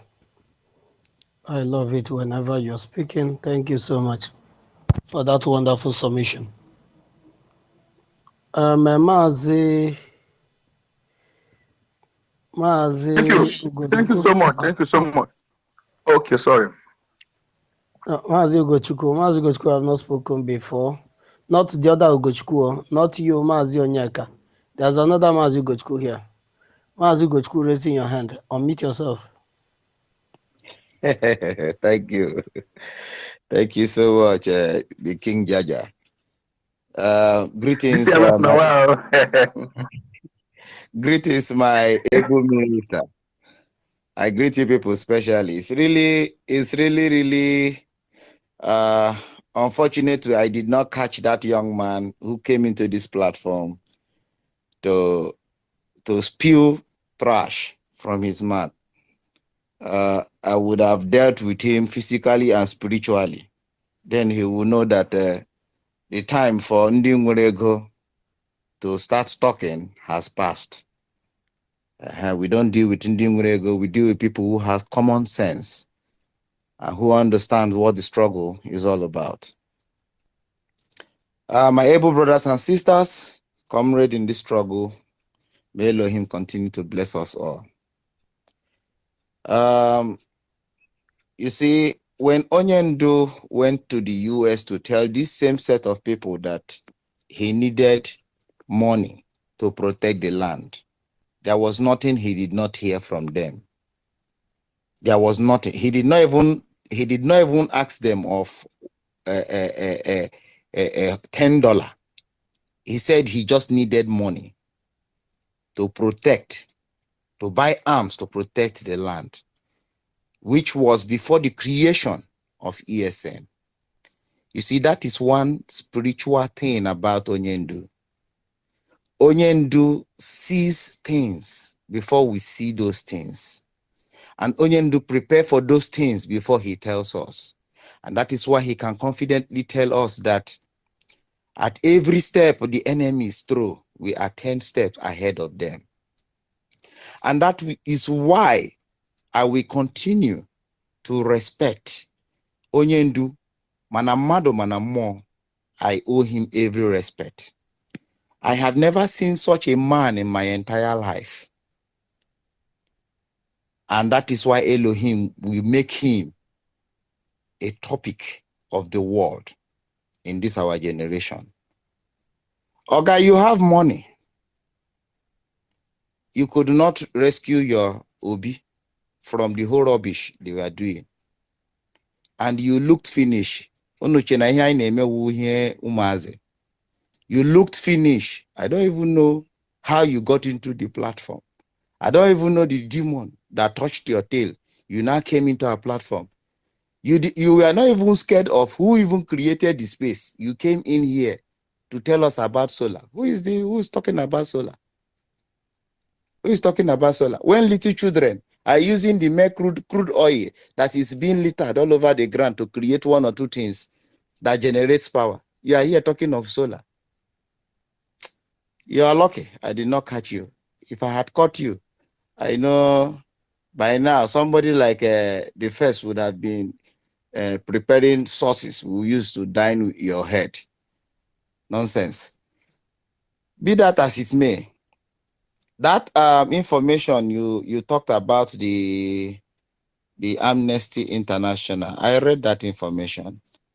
And you see, most of these agencies are being run, they are being controlled by this same group of people. And that is why they have decided to turn blind and deaf ears, blind eyes and deaf ears onto the maltreatment on Christians, and especially the zoo. I could remember where United Nations said they don't have power to accommodate refugees. And our Prime Minister told them that they should get prepared. They will receive enough refugees when the time comes. We are gradually tilting towards that end. With time, they would understand it better. And if ECOWAS were men of honor, they would have actually known who they would have given their president. Okay, now the president has been their so-called president has been rubbished everywhere.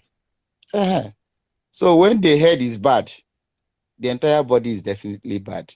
So they should use their hand to judge themselves and tell themselves the position they stand. That's by the way. I just heard that annoying information, and the thing captured my inner spirit. So I decided to come to know that particular person. The men stupid set of people. That is how they reason. Onyendu told them, you are sent abroad, or you went abroad to help those at home. But this same set of people, they go abroad to make money to intimidate those at home. But let me tell you, in Biafra, you don't make money to intimidate anybody. And if you come home to intimidate anybody, they will beat you up with your money. They will beat you very, very well. To let you know that there is an equity. It's like they don't even know the slogan has changed. When you tell them Biafra Republic, they should understand what our response is. That everybody is equal. Peace. Unity. Unity. Progress. Equity. Progress. Equity. Are you getting? Everybody is on the same accord. There will be no hardship. If there will be hardship, it is the hardship that you as a person want to bring upon yourself. But in Biafra, there is no hardship, no stupidity, no criminality. We are as whiter than white. That is the respect we want to build for ourselves. And we have started looking for our black goats before the night falls. So whatever you people in that men year, all those years, I'm only know Germany, and I saw men na Germany. I don't understand now. Why are these people trying to disturb the peace of our mind? They should be careful, because if the upcoming one, our wild Ken Koso and pit bulls, if we unleash them on them, they will hide. Let me yield my mind, Jare, so that others will speak their mind. Greetings to all. Thank you. Thank you, my brother. You know, I was the one that went to his space 3 days ago, and they were talking about how to grab their mandate again. And I told him, you are grabbing mandate. How can you wake a dead corpse up? You are here bragging, you are this and you are that. Your own brother, Mazi Nnamdi Kanu, that have been fighting for your freedom, that made it possible that you can talk now and open your gutter and speak, is in the prison. And he said, I should not come here and bring ethnicity on their space. They did not allow me to finish, but I was able to tell him who he is. And immediately he followed me. And I know he was following me. I did not follow him back. So as our information minister opened space and I joined, small time he entered, I was the one he was following. And I thank God that Biafrans gave it to him the way it should be. I'm so happy that he was giving woto in a Pro-Max style. So next time he will know where to go. I don't think he will stand with his 2 legs again. Thank you. And our brother Jaja is having network issue and is down. Williams, can you unmute yourself and talk to Biafrans? Thank you. Williams, are you there? Yes, my brother. I greet you. I greet Biafran all over the world. Am I being heard? Am I coming out clear? Loud and clear. Okay. Loud and clear. My brother, it's unfortunate that food I came into this space to talk about being a Biafran. I don't know what happened to my network, and I missed out. But I know that my brother Wara would have dealt with him justiciably. I thank God for that. And from what our sister said, Patricia, and what you have just said, I know that justice was done to him. You see, I met a fool here in Abuja, known as Bamanga Tuko. When he's into agency business, property, and otherwise, and he's into changing dollar from naira to dollar and dollar to naira, and he engaged me in trying to speak Alowere for me, and I was amazed to the tune of the Owerri language he spoke, and me myself, as a half Owerri man, could not speak what he spoke. And I engaged him. I told him that that was during politics. He was supporting his brother, Atiku Abubakar, as a Fulani man. And I told him that. Sorry, Can Williams. you hear me? Yes, I can hear. Please, our minister, Sonny Akwarawa, please, if you can hear me, Jaja is requesting and I am unable to bring him up. So if you can hear me, please bring him up. He's requesting. Thank you. Go ahead. Okay, my brother. God bless you. So this man, a Fulani man, speaking Alowere for me, I was shocked and I was amazed. So when I heard that fool coming to this place to say that he's a bona fide Igbo man, I know that a Fulani man was speaking. And I like the resilience of my brother Nwora in tackling him and trying to put his head in right place. But the rest is history. You see, these are people that I call mixed multitude and mixed blood. They think they speak because they speak Igbo language and they have lived all their life in Igbo to the extent of even marrying our precious women. They can now stop the kingdom of God from coming. My brothers and sisters, our prime minister is a good man. God knows that people like us that have seen 110, it is not only one that will make it 100. If we are the one in position of prime minister, the whole world would have been on fire by now. I'm saying this because I know the type of person I am. I'm easily aggravated because of the deceit and the pain the zoo have given people like me. And I know most of us here have encountered zoo's punishment and the unlawful disorder and arrest and detention. We cannot prevaricate or capitulate in getting this Biafra. We are ready to march to Sokoto to bring the head of that Satan there down. That is how it should be. And nobody should come to this platform to put fear into anybody's mind. I'm telling our women, because they are the ones saying, pray, God should help us. God can never help us. We are the God that will help ourselves. Take it from me. We are the gods that will help ourselves to achieve this aim. If our leader is waiting for God, he wouldn't have been there after promising the whole world that is coming with the hell. He knows what he was doing. Our Most High, who is our Father, knows what we are capable of doing. So we cannot be saying we are praying for Israel when Israel is looking up to us to rescue ourselves. We are saying that they are praying to Israel to do one or two things. They know what to do. All of them are Caucasians. Until Biafra comes, no peace will be accorded to anywhere in the world. It's Biafra that will give peace to the whole world. Americans, Britons, they know these things. And they have been fighting for this emancipation not to happen for ages now, for more than 500 years. But this generation is the generation that will bring it to bear. And God is using all of us, my prime minister, all the ministers here, because I can see so many ministers here.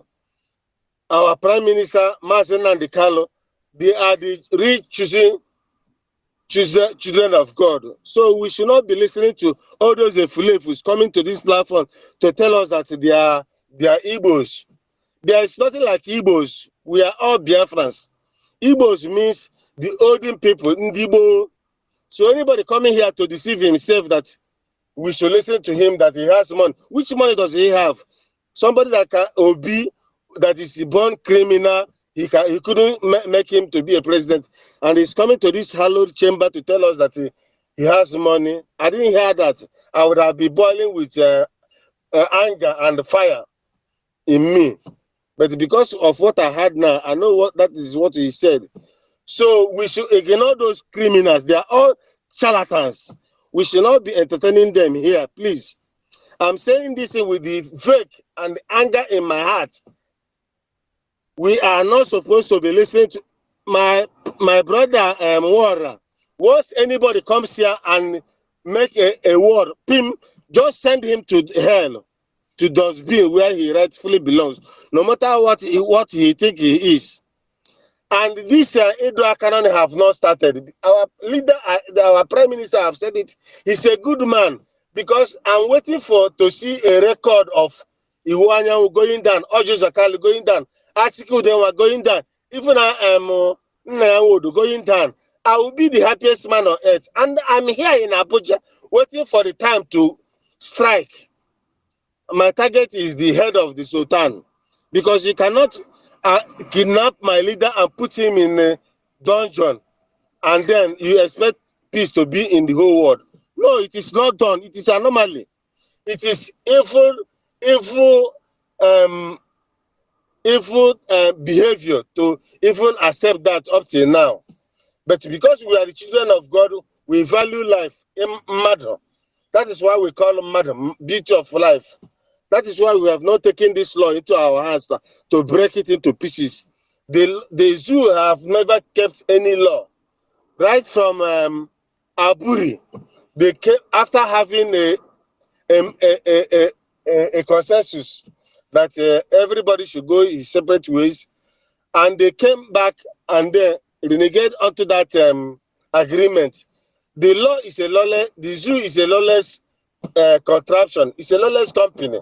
And if we must get our freedom, we must be lawless. That is my stand. And anybody going against this stand is a fool. Thank you very much. As I hit my mic. Thank you, my brothers and sisters. Thank you. Thank you. Thank you. Please, my people, we have talked about this very well, and I know the luck these people always have is because this meeting is always on space. Because if it's a physical meeting, I know by now he will be in surgery room. I know that. So please, I want us to speak on the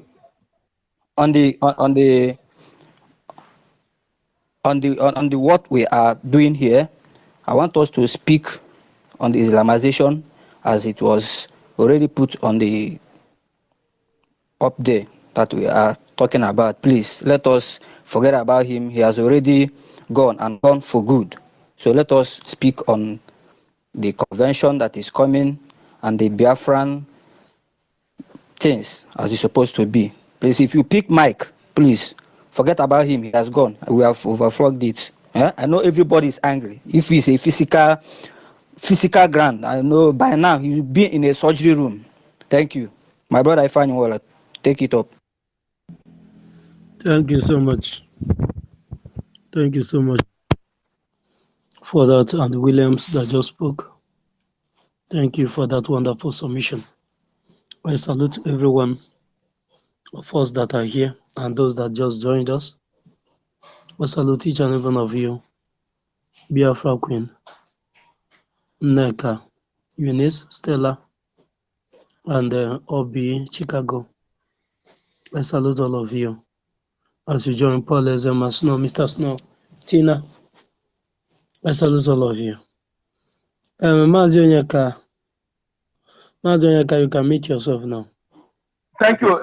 Thank you. Let me quickly, because every of us has spoken everything, and I don't want to repeat what you have said already. There's something going to Israeli space. There's something most of us learn there. There's something observed there. I want to remind us. I believe some of us observed something like that.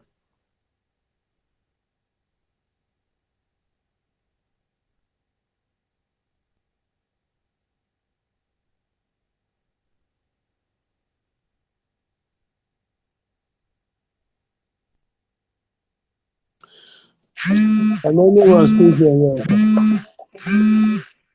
Yeah, I can hear you. I'm not hearing anybody.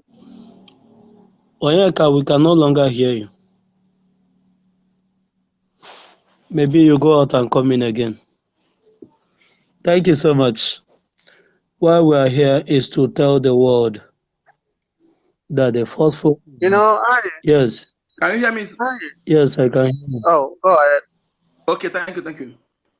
So, Hamas terrorists, they used to build their distance in around school area and hospital and religious environments. That reminds us, go back to what we have been saying. They used to build their distance in a sort. Because of that, the Israeli will not bomb that area because of school children and other hospitals. So we need to something like that. What is going on in Biafra land? And again, there's something we need to understand about this. Our criminals that call themselves leaders without leadership quality.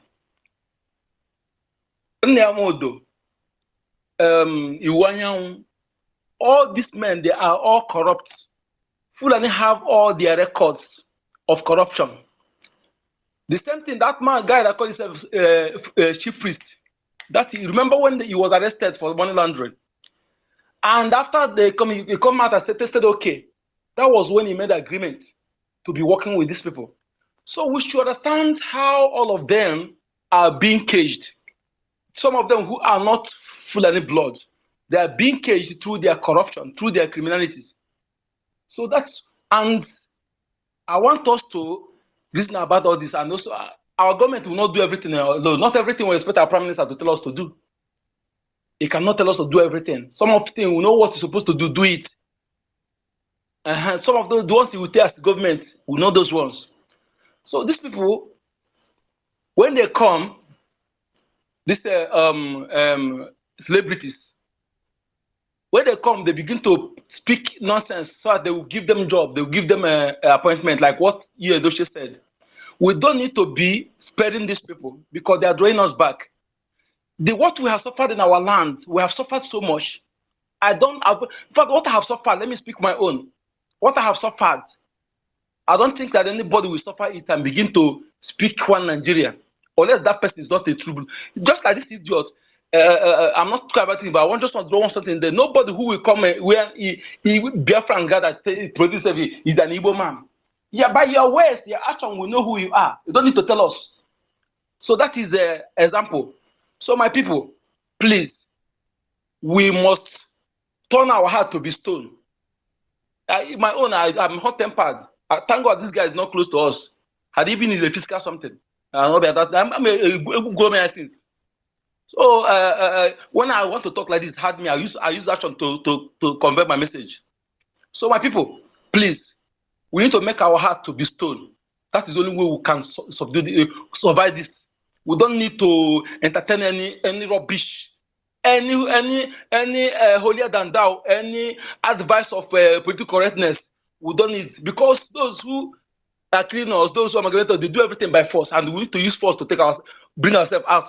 So please, my people, I'm begging you, let us again, after this message, we'll share it to our WhatsApp groups, because we need our people at home to hear these messages, to know our stand. I used to record it. That is why sometimes I used to take long. I record it in audio and cut it 5 pieces. So share it so that everything we're saying here, it won't be only us here will be hearing it. Please, my people, solution is what we are providing now. Thank you so much.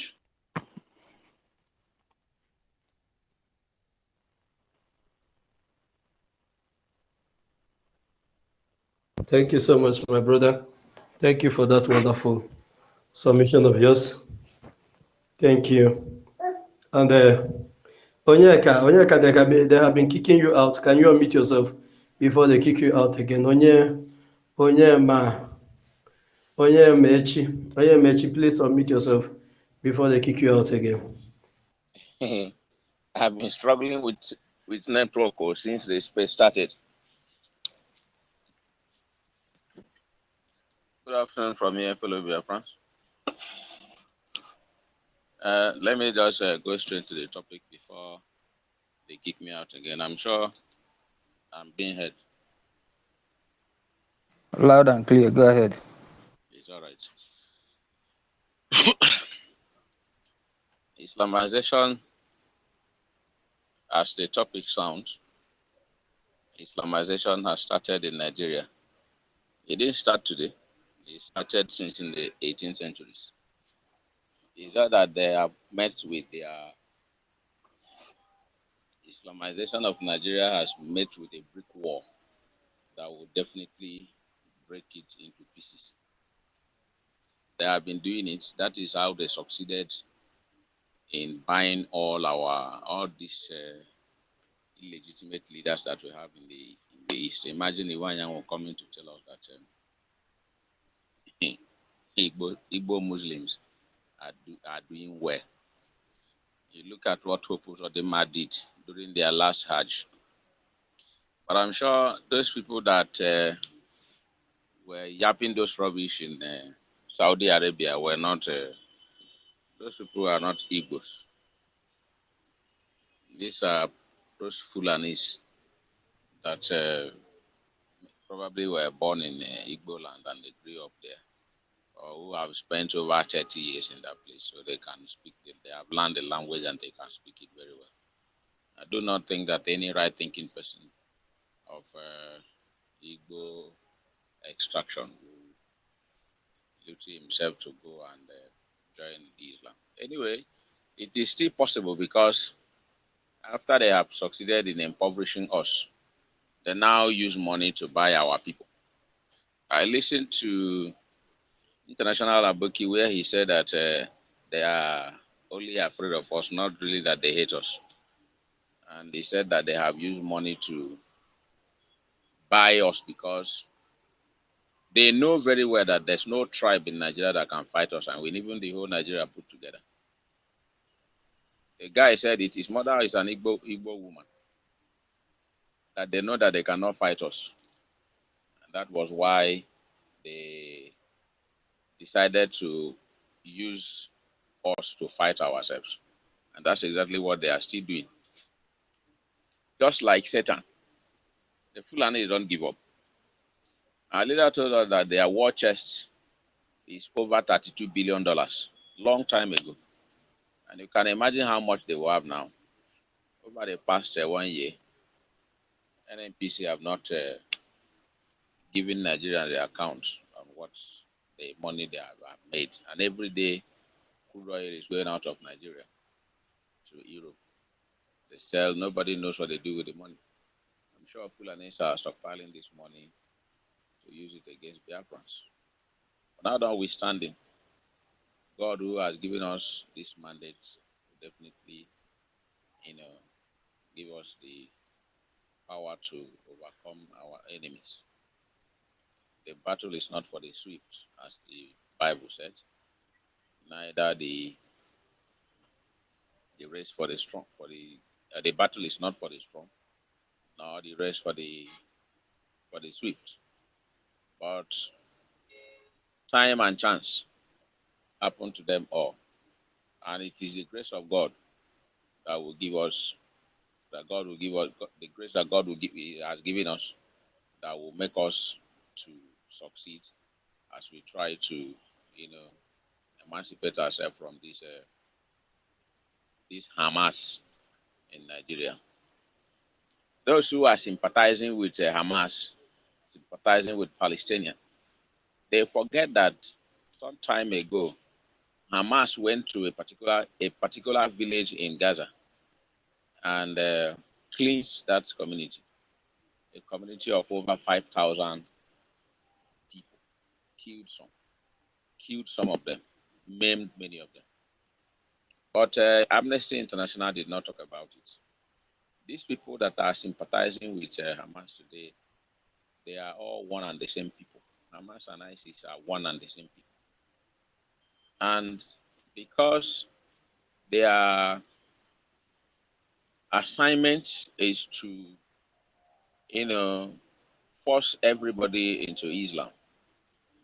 I listened to this video that our sister talked about earlier on, where the son of Hamas was telling us that Islam is not a tolerant religion, even though they have Muslims who are tolerant, just like one of either the interviewer or one of the panelists, who he called his best friend, said that Islam is not a tolerant religion, but it has Muslims who are tolerant.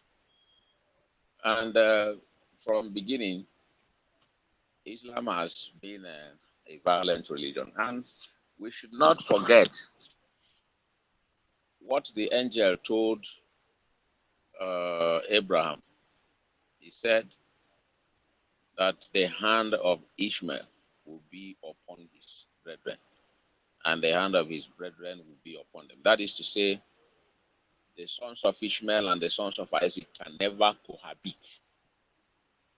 So the best thing that will happen to us is, after God has given us the grace to emancipate ourselves from this enclave called Nigeria, the next line of action will be to cleanse Biafra land of anything called Islam. Those people can never cohabit peacefully with you. If you think they are cohabiting peacefully with you, it's because they have never seen themselves as strong, such that they can attack you. The moment they feel that they are strong and they can attack you, you will see them strike. Make no mistake about it. In any community where you have these people, it has been their way of life. At a particular point in time, something will just happen and you see them come out with their weapons. And immediately they see that they cannot overcome that particular community, they will begin to make peace. Some of them will begin to say that, we have been coexisting. Why is it that the people that came to fight this battle, or the people that came to make permanent trouble here, that they came from somewhere? That is what Rufai told us when we were in Kaduna State. After they came and killed and sacked villages, at a particular point where they were bringing weapons, the indigenes of the town succeeded in having access to those weapons, and they shared it among themselves. When they now discover that the next attack that they will do will backfire on them, they called a meeting. And the governor of Kaduna State then came on the national television and told the whole world that the people that came to attack are strangers from Mali, from Burkina Faso, from Niger. How did those people manage to enter the state? Who gave them weapons? So this is Fulanis for you. This is Islam for you. So nobody should even contemplate us cohabiting with these terrorists, because their primary intention is to, annihilate everybody and overrun us and take over our land. Don't forget, when Buhari was alive, he told us that the Fulanis from Cameroon, the Fulanis from Niger, Fulanis from Mali, Fulanis from the Sahel, all of them are their brothers. And there was a time that the borders of Nigeria was open. All the Fulanis from all over Africa were coming into Nigeria. At that time, when you see some Fulanis and you speak Hausa to them, they don't even understand English, but they speak French. So it is a design that they already have. And don't think that just like the way these jihadists infiltrated Gaza, infiltrated communities in Israel, and began to hold people hostages in their houses. This is exactly how these people have infiltrated us. Any part of Biafra land you go, you will see them pushing wheelbarrow, selling yams on wheelbarrow, selling mats, selling, mending shoes, sewing. It is now Fulanis that are Obioma. The Obioma we used to know in those days are now Fulanis all over the place. They sell everything sellable. They do every work doable. If you come to Asaba today, in the morning, you will marvel the amount of Fulanis that you have in Coca Junction. Is a whole community. In fact, their number is intimidating. You see them brandishing different kinds of weapons, which they call their farm tools. There's no kind of weapon that you don't see them with. Knives, different types of things. And then on your way to Ogwash, in between Ogwash and Asaba, you still have these people in one particular community. These are terrible people. Let me come back to this page because there's something just happened now, please. Thank you All so right, much. thank you. Thank you. Please, my brother, I find water. You have to be given time, maybe 2 minutes, so that our people are plenty here that want to speak. Thank you. Thank you so much. Thank you so much. All the persons here have spoken is only Abarawa. We have another Abarawa here. Please, Abarawa, can you unmute yourself? Let's know which Abarawa is this. Can you unmute yourself, please? Abarawa, can you unmute yourself? So, hello. Yeah, Can go you hear me? ahead. We can hear you. Okay. With good afternoon, all. My name is Akbarawa Idroin. I'm from Akwa Ibom State in the Uran local government area. So I've been following up things ever since. I so much appreciate this opportunity given to me to like air out my voice into this platform. I've been keeping up to raising my hand all this while to like so I can at least let my people know that I'm in. Sorry, I'm in the office. I'm just hiding somewhere to make this call. So I've been trying to at least just air out my voice. So my brothers will hear my voice, like I've been hearing people's voice in the struggle. So I'm really appreciating the struggle. There's no day I don't come on this space to hear my brothers, my sisters' voice. And there's no day I don't tweet any of my brother that I see on on space or Twitter. So yeah, at least I'm taking it like my own way of contributing, even if I don't have the means of contributing financially, but I see this as my own way of contributing. Even a little tweet goes a long way. A little tweet, a little share goes a long way in the struggle. So I appreciate everyone. Yeah, appreciate everyone. Yeah. So based on the topic, the Islamization, even in my village, I am so much aware of the happenings. Even in my village, when in the morning when I travel to the village, in the morning like this, one even my villagers, the numbers of my villagers is not even up to the numbers of the Fulanis that are in my village, parading the village every morning, saying they are looking for maybe some of them will work as jewelry sellers, some of them will work as obioma, some of them will work like food seller. They are just parading. They know every roots and chronics of our village. So I would just imagine that these people, this is not a good sign for us at all. Yeah, everywhere, every junction, they are there. Every street, they are there. So we are already they have already map up their plan. But I believe with the coming of Biafra, they will not succeed. So uh, let me hand my mic for now. I appreciate my brother. I've been following up things. You wouldn't know me, but it's been long. I've been in this struggle, even when our leader wasn't held. I so much appreciate my brother too. Akbarawa Soli Ekpa has been doing a very good job. I'm encouraged by seeing him so much. We are all one. Thank you. Thank you so much, Barawa. The other day that I saw you on the space, I wanted to give you the mic. All of a sudden, you disappeared. Thank you so much for coming and identifying with your people. Thank you. Thank you. You're always welcome to do the needful and tweeting and retweeting our Prime Minister. Thank you. Because by so doing, we will meet one day in Biafra land. Thank you so much, my brother, for that wonderful submission. Igodomi Godo is like he wants to tell you something. Igodomi Godo, can you unmute yourself?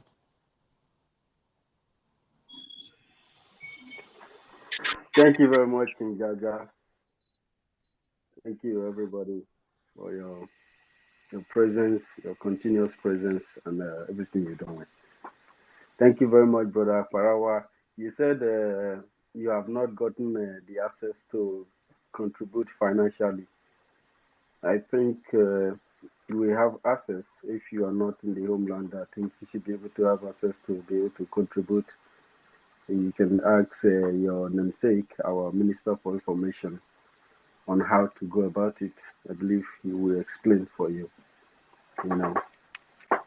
But there's another thing that I want to tell Biafrans, that when a terrorist regime takes over power, however means, it gives birth to a tougher regime, and so is every struggle for freedom.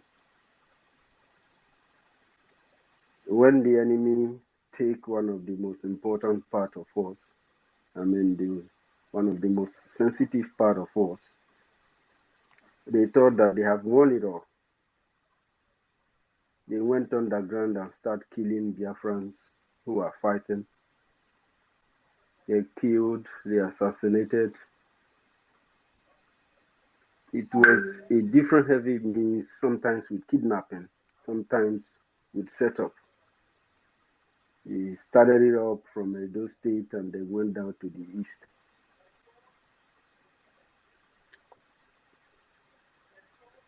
But unfortunately for them, our Prime Minister arrived. The arrival of our Prime Minister has shaken the struggle, and he has brought a very new, powerful dimension. Anybody who wants to contribute, you will even see the new dimension mandate, where people are putting money and resources into to be able to sustain the struggle. You can do the same. It's just typing the new dimension mandate, and Google will bring you the website, and you register. You see how to pay. You can also go through the government. It's simpler. And you see donate, you click it, it takes you to the place where you can access donation. All of us have a fixed taxes paid. Some pay every day, some pay every week. I pay every month. Most people pay every month. And that little bit of your support, will go a very long way to rescue Biafra for everyone. Thank you very much, King Jaja. This is what I have. Thank you so much. Thank you. Parawa, you have heard that. Once you're not in the zoo, to contribute shouldn't be a problem. Tomorrow is fundraising. Come to the fundraising, or you contact our Sonny Abarawa. He will guide you on how to do that. Thank you, my brother, for coming and Igodo for that submission. Let me remind us we are still on the topic that says that the forceful Islamization had started. It's not just now that it started. The forceful Islamization has started and still continued because it's something that has been there for a very long time. The plan of the Islamic State Fulani has been on how are we going to conquer these people? How are we going to make them ordinary people? How can we reduce them to become like Alamajiri, like their children Alamajiri? This has been the plan and the dream of the Fulani man. And Gowon after the war told them that he just find out one secret that will guide them to achieve their dream even without shooting any bullet. That what they have to do is to buy off anybody that will be a governor in any state in Biafra land, anybody that will be a senator, anybody that will be a local government chairman, anybody that will be in any sensitive political position. That person will be made to swear an oath of allegiance to the caliphate. And that by so doing, the same way they think, which are the Fulanis, will be the same way those people that are their stooges, like Oiwanyang, like Hope Uzodinma, like the former governor and the present governor of Ebonyi, like the former governor and the present governor of Enugu, like the former governor and the present governor of Anambra, like the former governor and the present governor of Abia, like the former governor and the present governor of Delta. All of them, Banom, are working with swear the oath of allegiance. And as they are speaking there in the north, they will be in the southeast, echoing it for them.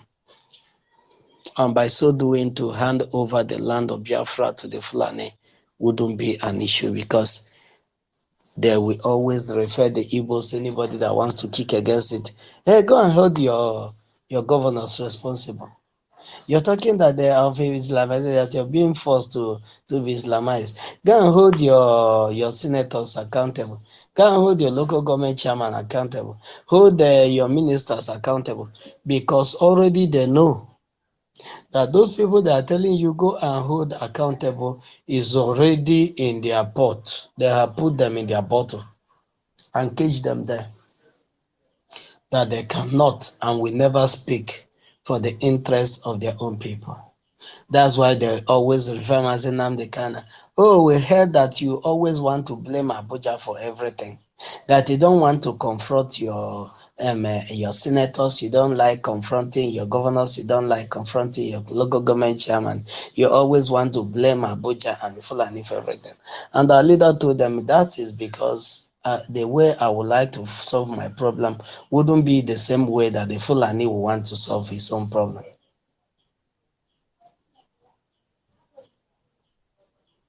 Because Mazen Nnamdi Kanu knew the game they want to play. And if not that Mazen Nnamdi Kanu has been equipped and prepared for this particular task, Mazen Nnamdi Kanu would have fallen into that blackmail and say, oh, it's true. We have to start from the grassroots. Okay, let's see if we can occupy the local government chairman, the local government in all the Biafran state. Let's see if we can occupy all the governorship position in Biafran state. Let's see if we can occupy all the House of Rep members in Biafran state. Let's see if we can occupy all the positions. By the time you realize what is happening, even you yourself that are agitating for Biafra will be working for Fulani, because you will be so frustrated. The Fulani will frustrate you. everything you start with will be frustrated, and you will start championing because you wouldn't want your people to look irrelevant before your people again. You will go to the Fulani Caliphate and make the compromise and come back and still talking as if you're still there. But what you'll be doing then is a camouflage, just for people not to think that that this person has fallen. Just like Wazirike is doing. That's what you come back to be doing.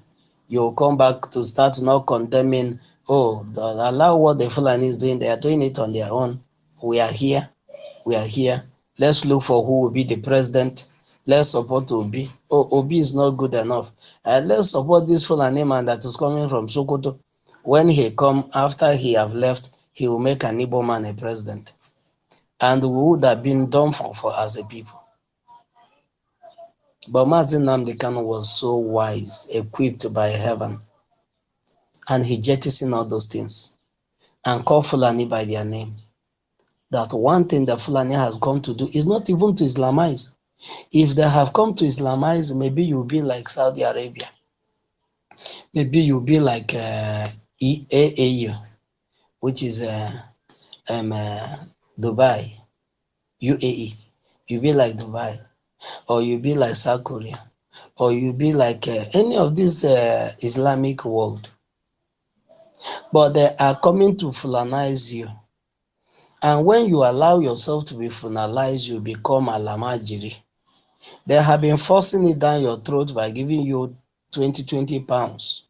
What they expected from us is for our children to turn to Alamajiri, for our fathers and mothers to turn to Alamajiri and get littered in all the streets of Nigeria and in all the world because of our numbers, our whooping number that we have, that will not be able to cope up with 20 pounds, that we only resolve at carrying bucket, carrying plate, and going around the whole world and begging for food. That is what they wanted to do. That is what they thought they have achieved by starving over 6 million children and killing them. And the Asaba massacre and all the massacres that went on during that period in Biafra land. But one thing is what that eludes them. The discernment and the insight, the spiritual insight of what Biafra is all about. They thought that they know us. And just like our sister mentioned earlier, Patricia, Balak and Balaam, Balak paid Balaam to come and curse the children of Israel. One thing that I have failed to understand is that you cannot curse the Biafrans. It doesn't matter anywhere you go in the world to bring your concussion. It doesn't matter the type of sacrifice or human sacrifice that you made. It doesn't matter how many infants you sacrifice on the altar or put on the mortar and grind in order to curse the children of light, which are the Biafrans. It will never work. The more you kill innocent children, pounding them on a mortar in order to keep Biafrans down for you to run over them, the more you have innocent bloods in your hands that will be condemning your soul, be making your soul to be growing darker and darker until even the outer world will stop listening to whatever you have to say. That's what we call spiritual pollution. There's something you will do. It doesn't matter if you go to church or you don't go to church. There's something you do, you pollute yourself spiritually. Even if you go to a native doctor for him to do something for you, he will chase you out of his shrine. You go to church, if he's somebody that is not seeing, he will keep on praying, and the heat will do him, and he will collect your tithe and offering, and you will go even worse than the way you came. Because you have been polluted spiritually. This is what these people are doing, the Fulanis. The more you do sacrifice, and if you say you are a Biafran, and you are doing some sacrifice to weaken what we do, to make it look like childish play, and the Fulani should come and take over our land, you are joking and you are deceiving yourself. because it will never work. No matter how you do it, you want to enforce down our throat, you called it grazing route. That one was thrashed. You call it, what else do you call it? That they said they want to have a 36 in the 36 state of Nigeria. Ruga. You called it Ruga, and we know what it means, that we should give our land in all the 13 states that made up Biafra, the 13 provinces that made up Biafra. We should give you land. Who are those we are going to give land? Fulani. Why won't we give Ruga to Yorubas? Why won't we give Ruga to Hausas? And why can't the Igbos also be giving Ruga to the land of the Fulanis? Why can't the Igbos be giving Ruga in the 36th state of the country? Why must it be Fulani that is entitled to be given Ruga? We have Igbo cow, we have Igbo chicken, we have Igbo goat, we have Igbo everything. Are we not entitled to have Ruga in order to grow our Igbo cow and our Igbo everything that we have? And Biafrans, we have everything, but we don't deserve to be given Ruga for all those things. The only people that deserve to be given Ruga are the Fulanis, because they are in agreement with the British to hand over Nigeria to them as their forefathers' estate. And we say, before British come, before 1914, to amalgamate the contraption, the terrorist camp, the terrorist business center that they called Nigeria, Biafra has been existing 5,000 years before you that is coming. Just like they will say, before Jesus, Abraham was. Or before Abraham, Jesus was. That is how it is. Before Britain that came to establish business, before they themselves was created as a nation, Biafra has been in existence. And one thing our people have failed to know, I will tell us this: you can go and make an inquiry anywhere you want to go and make an inquiry. It takes the eldest to bless the youngest one. It doesn't take the young to bless the old. That's why whenever an elderly man or elderly woman, maybe it's time for him to join his or her ancestors. If it's somebody that is seen, that has a spiritual eyes, he will call his children and bless them before his or her departure. It's not the children that will call the mother, oh, now you want to die, let's bless you. You can't bless your elderly. You can only appreciate them by giving them gift. And as you're giving them gift, you're prolonging your own life and prolonging your own time of joy and prolonging the time that you exist here and removing some obstacles from your way. But British that is very younger than the Biafrans are coming to bless us. How will that happen? Or coming to curse us? You can't curse your elder. Unless if that elder is doing something that is contrary as an elder. That is the only time you will not even curse him, but whatever he's doing against you will be revised back against him or her. That is the principle of life. And that is the principle in the spiritual realm. You don't just come and say, okay, let me bless you, mama. Who are you? You can't bless mama. You can't bless your father. Your father will bless you. You can't bless your elder. Your elder will bless you. That is how it is.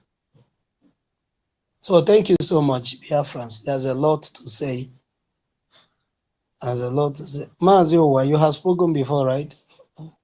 Okay, those that are No, even no, there. no, sir. I've never spoken. Okay, go ahead. Go ahead. Thank you. Okay. Good afternoon, dear friends. I thank you for giving me the mic. to air my own submission concerning the liberation of our people, Biafrans. The Islamization has started in Nigeria, Biafra Convention on the way.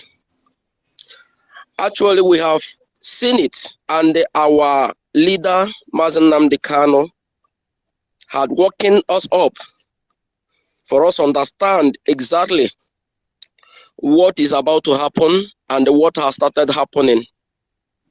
And if you look, if you are a Biafra and they still sleeping, think that Biafra, Fulani people are your friends and they are rubbing hand to hand and body to body, soul to soul, eye to eye with you, you are making a grievous mistake that will destroy your entire family generation to come, because these people, they mean business. They are crazily mean business. And you as a person, you have to also crazily mean business to have your freedom. Listen and listen very good. These people, their mode of operation is this way. They will come to your village and they buy all the important people, the high profile ones. They started from pastors, reverends, deacons, PG, local government, councillors, governors, down to the village hells. We should not forget the history of Turkey.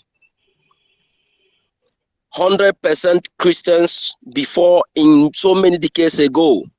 All of a sudden in the morning, they woke up, saw that great Christian city had turned to an Islamic nation.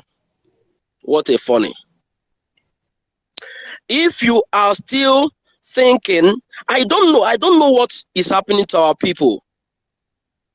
These people, they can come like your friend, you don't know they are snake.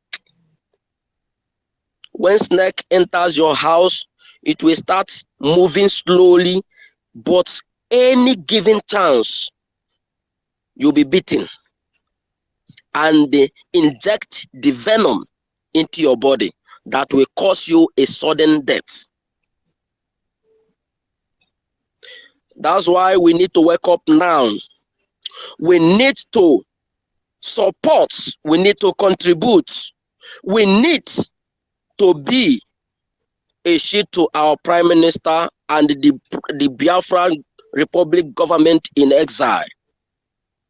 We need to defend our territory, we need to defend our future, we need to defend our children, we need to defend everything about our existence on the earth before it is too late. Look at some clips that I watched today. On the express road, you will see them blocking road, praying. What does that signify? And what does that, what impression and what direction is that clip is telling you and also directing you?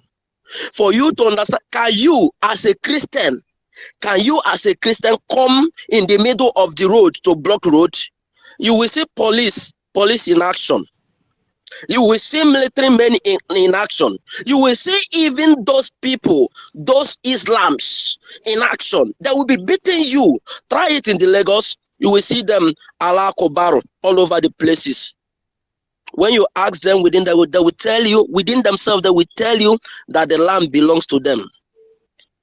Okay, if not the help of Biafran agitators, these people, they have stepped in so many of our shrines, which you, as a Biafran, can never try it in the north. They have understood and they noticed all the nooks and the crannies of our Appian ways in Biafra land more than you. More than you. They know every part of our land more than you, all the Appian ways. That was what they sent for. It's not to rear their animals.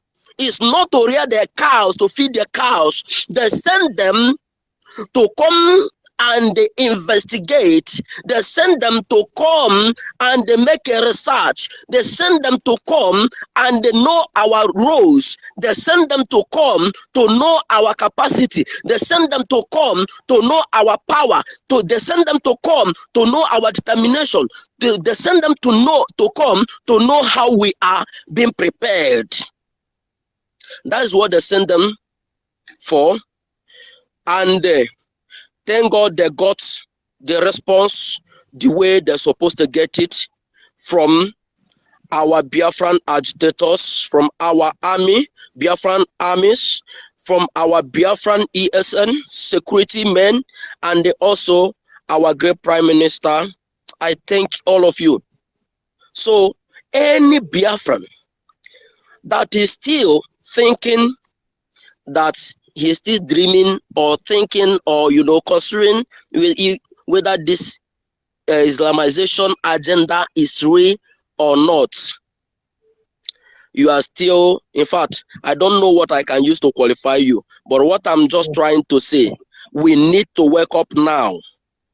Thank you, my people. God bless you. Yeah, thank you so much, Mazio Wama. Our minister, you have the mic. You're raising your hand. Thank you to all Biafrans that have been around. And thank you for those listening. Thank you to the government of Biafra in exile and in the homeland. Thank you to all donors of the Biafran Liberation Movement.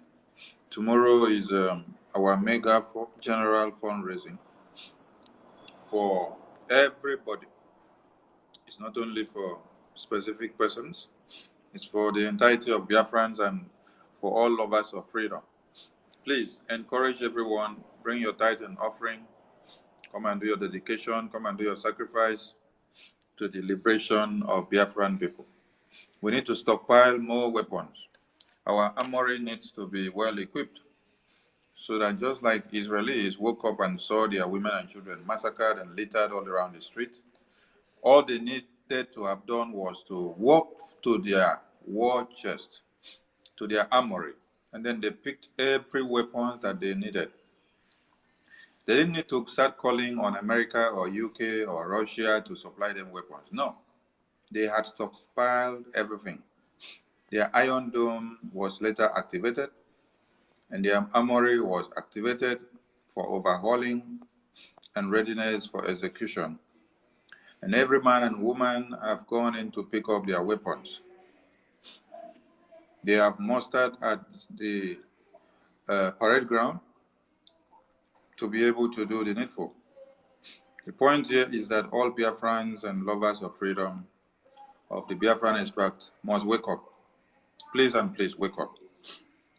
Sorry, we have to bring this space down so that we can start another one, because our spaces are not supposed to last extra long, so that people can listen and go through it.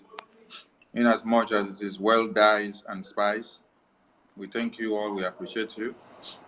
Another person will likely pick up the space, and that will go on, and when that one stops, another person will pick up again. So we appreciate all Biafrans. We appreciate all the co-hosts. We appreciate all the speakers. We appreciate the existence of Mazi Nnamdi Kanu, the existence of our PM, the existence of all gallant men and women in the bushes who are making sure Biafra land is safe, secured, and sound. If you are still seated on the fence, waiting until when smoke starts coming out from your roof, then you are making the worst mistake of your time. You are the biggest fool of the century. Because if the Israelis had waited that long, before they could have realized themselves, everyone in the community would have been long gone and forgotten. Even as they kept watch, even as they knew they had enemies by their backyard, and then they were even trying to pamper their enemies by not taking them very serious as enemies that they are. They gave them water, they gave them food, they gave them electricity, they gave them fuel. What could you ever think of that Israel did not give to the Hamas? But it is from the same Hamas that the terrorists were harbored. And there they prepared their armory. All the years they were there, they were preparing all the weapons that they will use to strike and to destroy Israel. Israel should be a confluence point and a sober reflection to the Biafran people and to those foolish ones that still call themselves Nigerians, because the hour has come.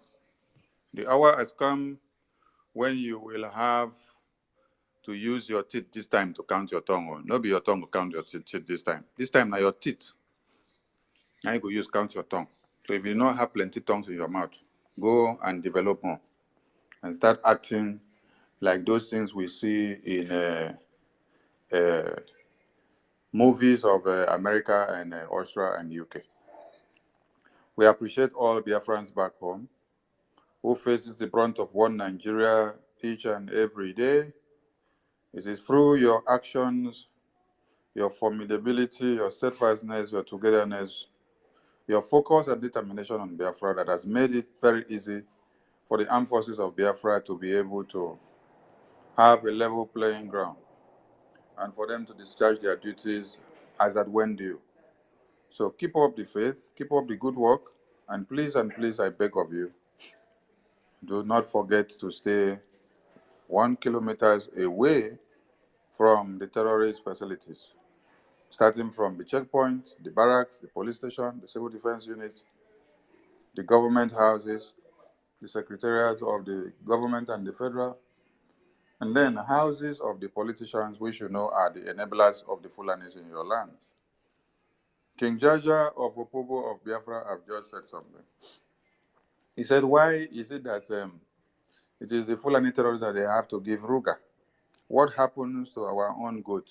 What happens to our own cow? So if your elders and your fathers and your senators and governors do not give preference to your own cows and goats, but they prefer to give preference to the cow and goat of a Fulani terrorist man, there you should understand that they don't have your interest at heart. It is to this end that they kidnap Mazi Nnamdi Kanu, because he has your own interest at heart. And I thank God that the undue kidnap and foolishness of one Nigeria picking Mazi Nnamdi Kanu up unduly has been able to bring the beasts and the monsters in the spirit and bodies and souls of Biafrans. Those you never knew before, those that were not even showing their faces, they sprouted out when MNK was kidnapped. I want to thank all of you for your synergy. I thank all of you for the unity of purpose, especially in the media, keeping every personal issues aside from the media and making sure we focus on Biafra first, which is our code name in the media department. I salute you all and I thank you, and I say, please let us keep up with this code. Discipline is our code name, and Biafra first, while we keep all personal and private lives aside. I thank you all. I salute you all. If I wrong you in any way, find a place in your heart to take some palm wine while you think of forgiving Sonny, because Sonny does not have time for any gra-gra. It is Biafra first.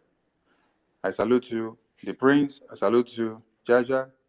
Hey, I see Professor. Professor, in fact, I don't even offend yourself where I don't see you since. For this very one alone, Professor, you get one bottle of whiskey. Don't worry, I go send and give you. So I salute everyone. I salute. Hey, nah.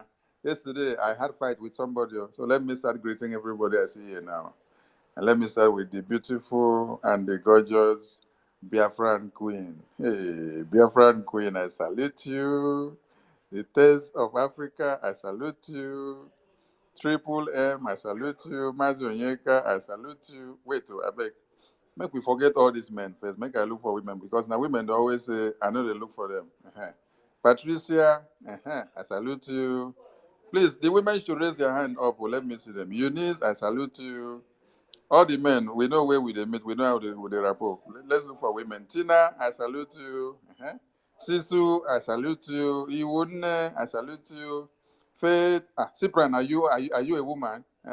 Cyprian, are you a woman where you go to raise hand? Hey, Cyprian. Ebere, I salute you. GNK, I salute you. Mary Telcam, I salute you. Chinwe, I salute you. I beg, make everybody raise hand so that they no go crucify me finish. Celine, I salute you. Now women first now. Men, make una go relax. We dey look for women now to salute. I see one person. Simon Ekbande, Stella.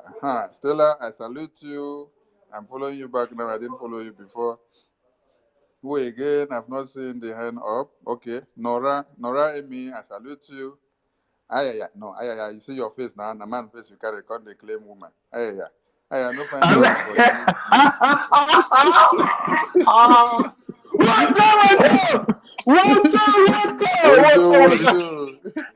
Minister, don't forget to salute Obi. Okay. Yeah. I go salute Obi because now him put us for this mess where they burn people shops. Mr. GDP. So we He's salute among the everyone. women. Obi is among the women. Mr. GDP. Our women better pass Obi, please. No Obi is our women. Please. So our women follow you all in high stream. We salute our women. We salute our women with three boza.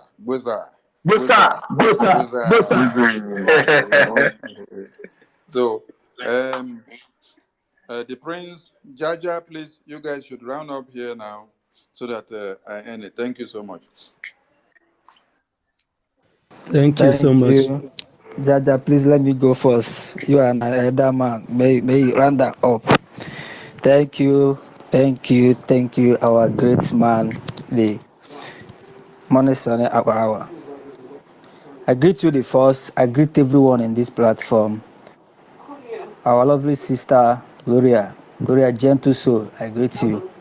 I greet you, our sister Stella, no whether you have left, 247. I greet everyone. I'm happy in this, our meeting today and the way it went.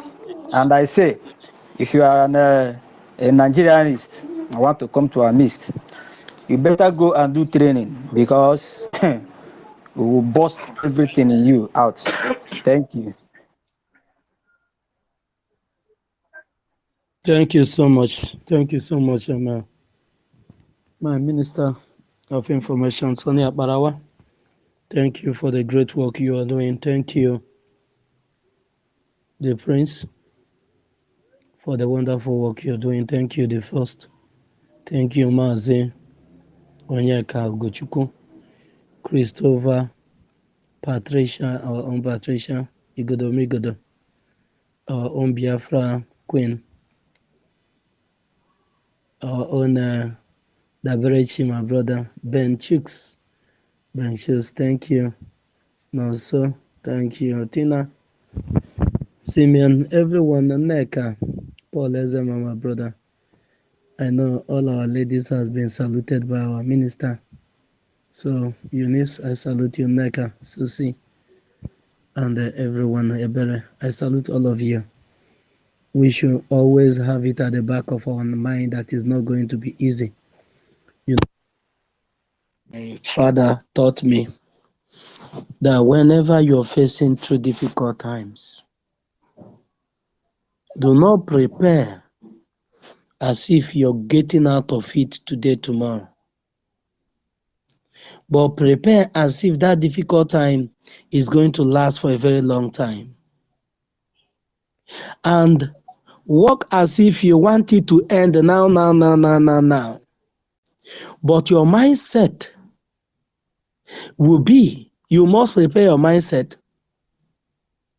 What if you didn't come out of this? You have to position your mind in a way that you will not get frustrated and start looking for transformer or start looking for third mainland bridge. But once you have that mindset, you don't know when this is going to end, but you are hopeful that there's a great light at the end of the tunnel. And you keep working that you want to get out of this now, now, now, now. That is the only thing that will keep you. If you are in the agitation, like many people that have come and gone, some persons came genuinely, but they weren't prepared. They did not prepare their mind. They thought that this freedom fighting, so long as Mazen Namdekan told you, oh, we want to go and get Biafra now, now, now. That is going to be just so. That there will be no obstacles on the road. That there will be nothing on the road to stop you. Even God. When God tells you that this is going to be like this, you have to walk. There's something that is needed from you to do to bring it to pass. That God told you that you're going to be a rich man. God told you that you're going to be a very famous woman, that you're going to be rich, your name will be heard all over the world. Don't just go and fold your arms and keep sleeping and dreaming and said, God has said it and it must be so. You have to work it out. There is challenges that will come along that side for that your name to be announced. There are some things that will come on the way that will prepare you as somebody that is going to be rich and somebody that is going to be big man or big woman. There is some challenges that will come that will prepare you for that particular position. That when you now get into that position, you will not mess it up. But once you refuse to avert, you averted those places that you needed to be tested and you needed to build your muscles and you averted them. When small trials will come, you will collapse, just like Saul did. Saul wasn't prepared to be the king of Israel, but David was prepared, even when he didn't even know it, to be the king of Israel. He built a lion's hut in the bushes, in the forest. But others were in the house, mommy child, the daddy's child. They were eating indomie and hamburger. They weren't prepared for anything. So many people that were using hamburger, eating hamburger, they were with their hamburger as they will be asking, onye ndu kedu oge si na ya enwetado Biafra anụwa? Onye ndu kedu ife si na na-emedo? Oge anyị enwetado nyawu Biafra. When onye ndu now told them that this Biafra will have a lot of enemies, they said, ọwụrụ ife a ka ị gwara anyị na mbido. Ọwụrụ ife a, we didn't plan for this, that there will be obstacles on the road. We did not plan for it. And many of them dropped. So while you are here, know it that there's a long way to go. And know it that you are getting Biafra today and tomorrow. But whichever one it is, ọkwasị ụmụ ya tụrụ ji tụrụ mgbọrọgwụ, ọ ya nwe onye nwe ji bịa gwuru ji iwegoro mgbọrọgwụ na sustain onwe gị until aka ọzọ. Freedom is not given, it is taken. And the Bible we read said, before you go to a strong man's house, first tie him up, and he will take whatever that he has stolen from you. But if you just empty-handed, and you go to a strong man's house, he will beat you and collect the remaining things that you have with you. That is how Biafra struggle is. Forcefully, they want to Islamize us, and forcefully, we will liberate ourselves from this terrorist enclave called Nigeria. Thank you so much, our minister, and thank you, everyone, for coming. God bless you all. Biafra Republic, peace, Peace, unity, unity, progress, equity, and progress, and equity. Biafra Republic, peace, Peace, Peace, unity, unity, unity, progress, progress, progress, and and equity. equity. and equity. Ndewo Chineke. There Ndewo. was, sir. Ndewo. Our great minister.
We warmly invite you to our 2023 BIAFRA Self-Referendum Convention. This is first ever BIAFRA Self-Referendum Convention to take place in Helsinki, Finland. Dates: 20th and the 21st of October 2023. Venue: Mesukeskus, Helsinki. Time: 9 a.m. Helsinki, 11 p.m. Ebubia, Biafra Land. Whole day event. Special speakers: Prime Minister Ekpa Simon Njurko, Biafra Republic Government in Exile, and many more. The governor of the state himself obeys the sit-at-home on Monday, and then the civil servants that work in government house obey the sit-at-home, and government shut down on Mondays. It means the real governor of Southeast is Simon Ekpa, ruling the Southeast from Finland. The summary of it: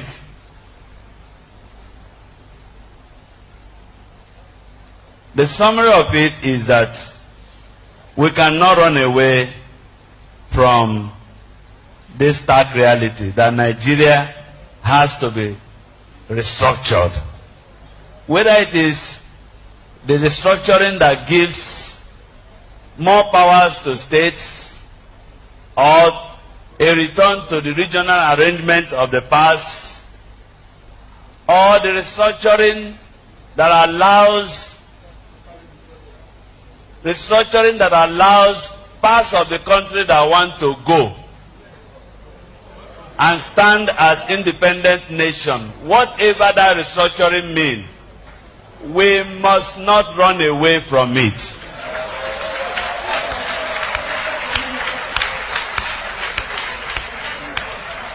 And our position as bishop, and I must say now, I'm carrying you along as a diocese, is that if we continue to pretend that all is well, we will keep bleeding profusely. And very soon, there might be nothing called Nigeria.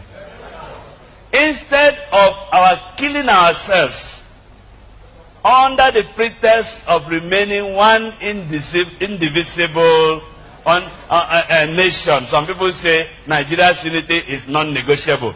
I want to say it is negotiable.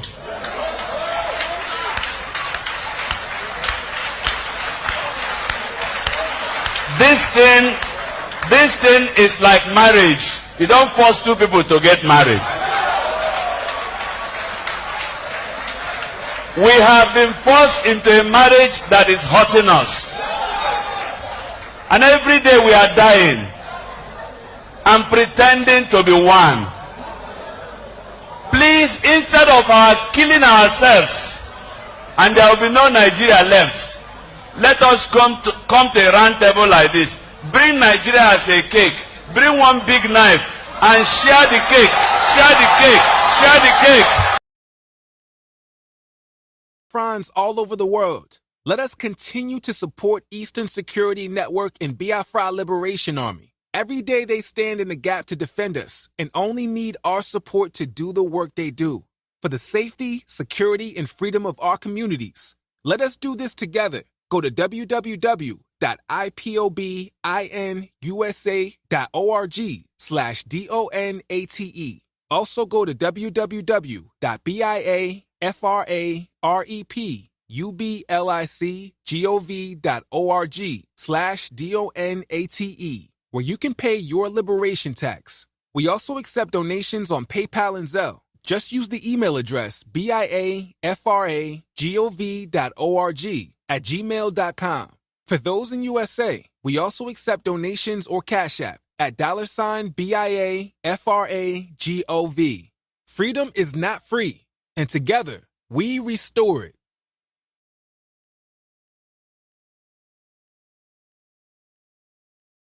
The more they attack me, the stronger I become. Because it is like you are pouring fuel in the strength that is in me. So bring it on. But I'm telling you today that we have been able to defeat them. We have Chikota Hanchani and defeated them. What we have done to Nigeria and their agent in Biafra struggle is that we gathered them together. This particular sit at home, I told you people, will be the beginning of the liberation of Biafra. You see, the actions, the activities, of Biafrans in this seat at home have gathered all the sabos together, all the saboteur together, and we defeated them. Bang! It is mysterious. How many of you will ever believe in this life that everybody will gang up against Biafra?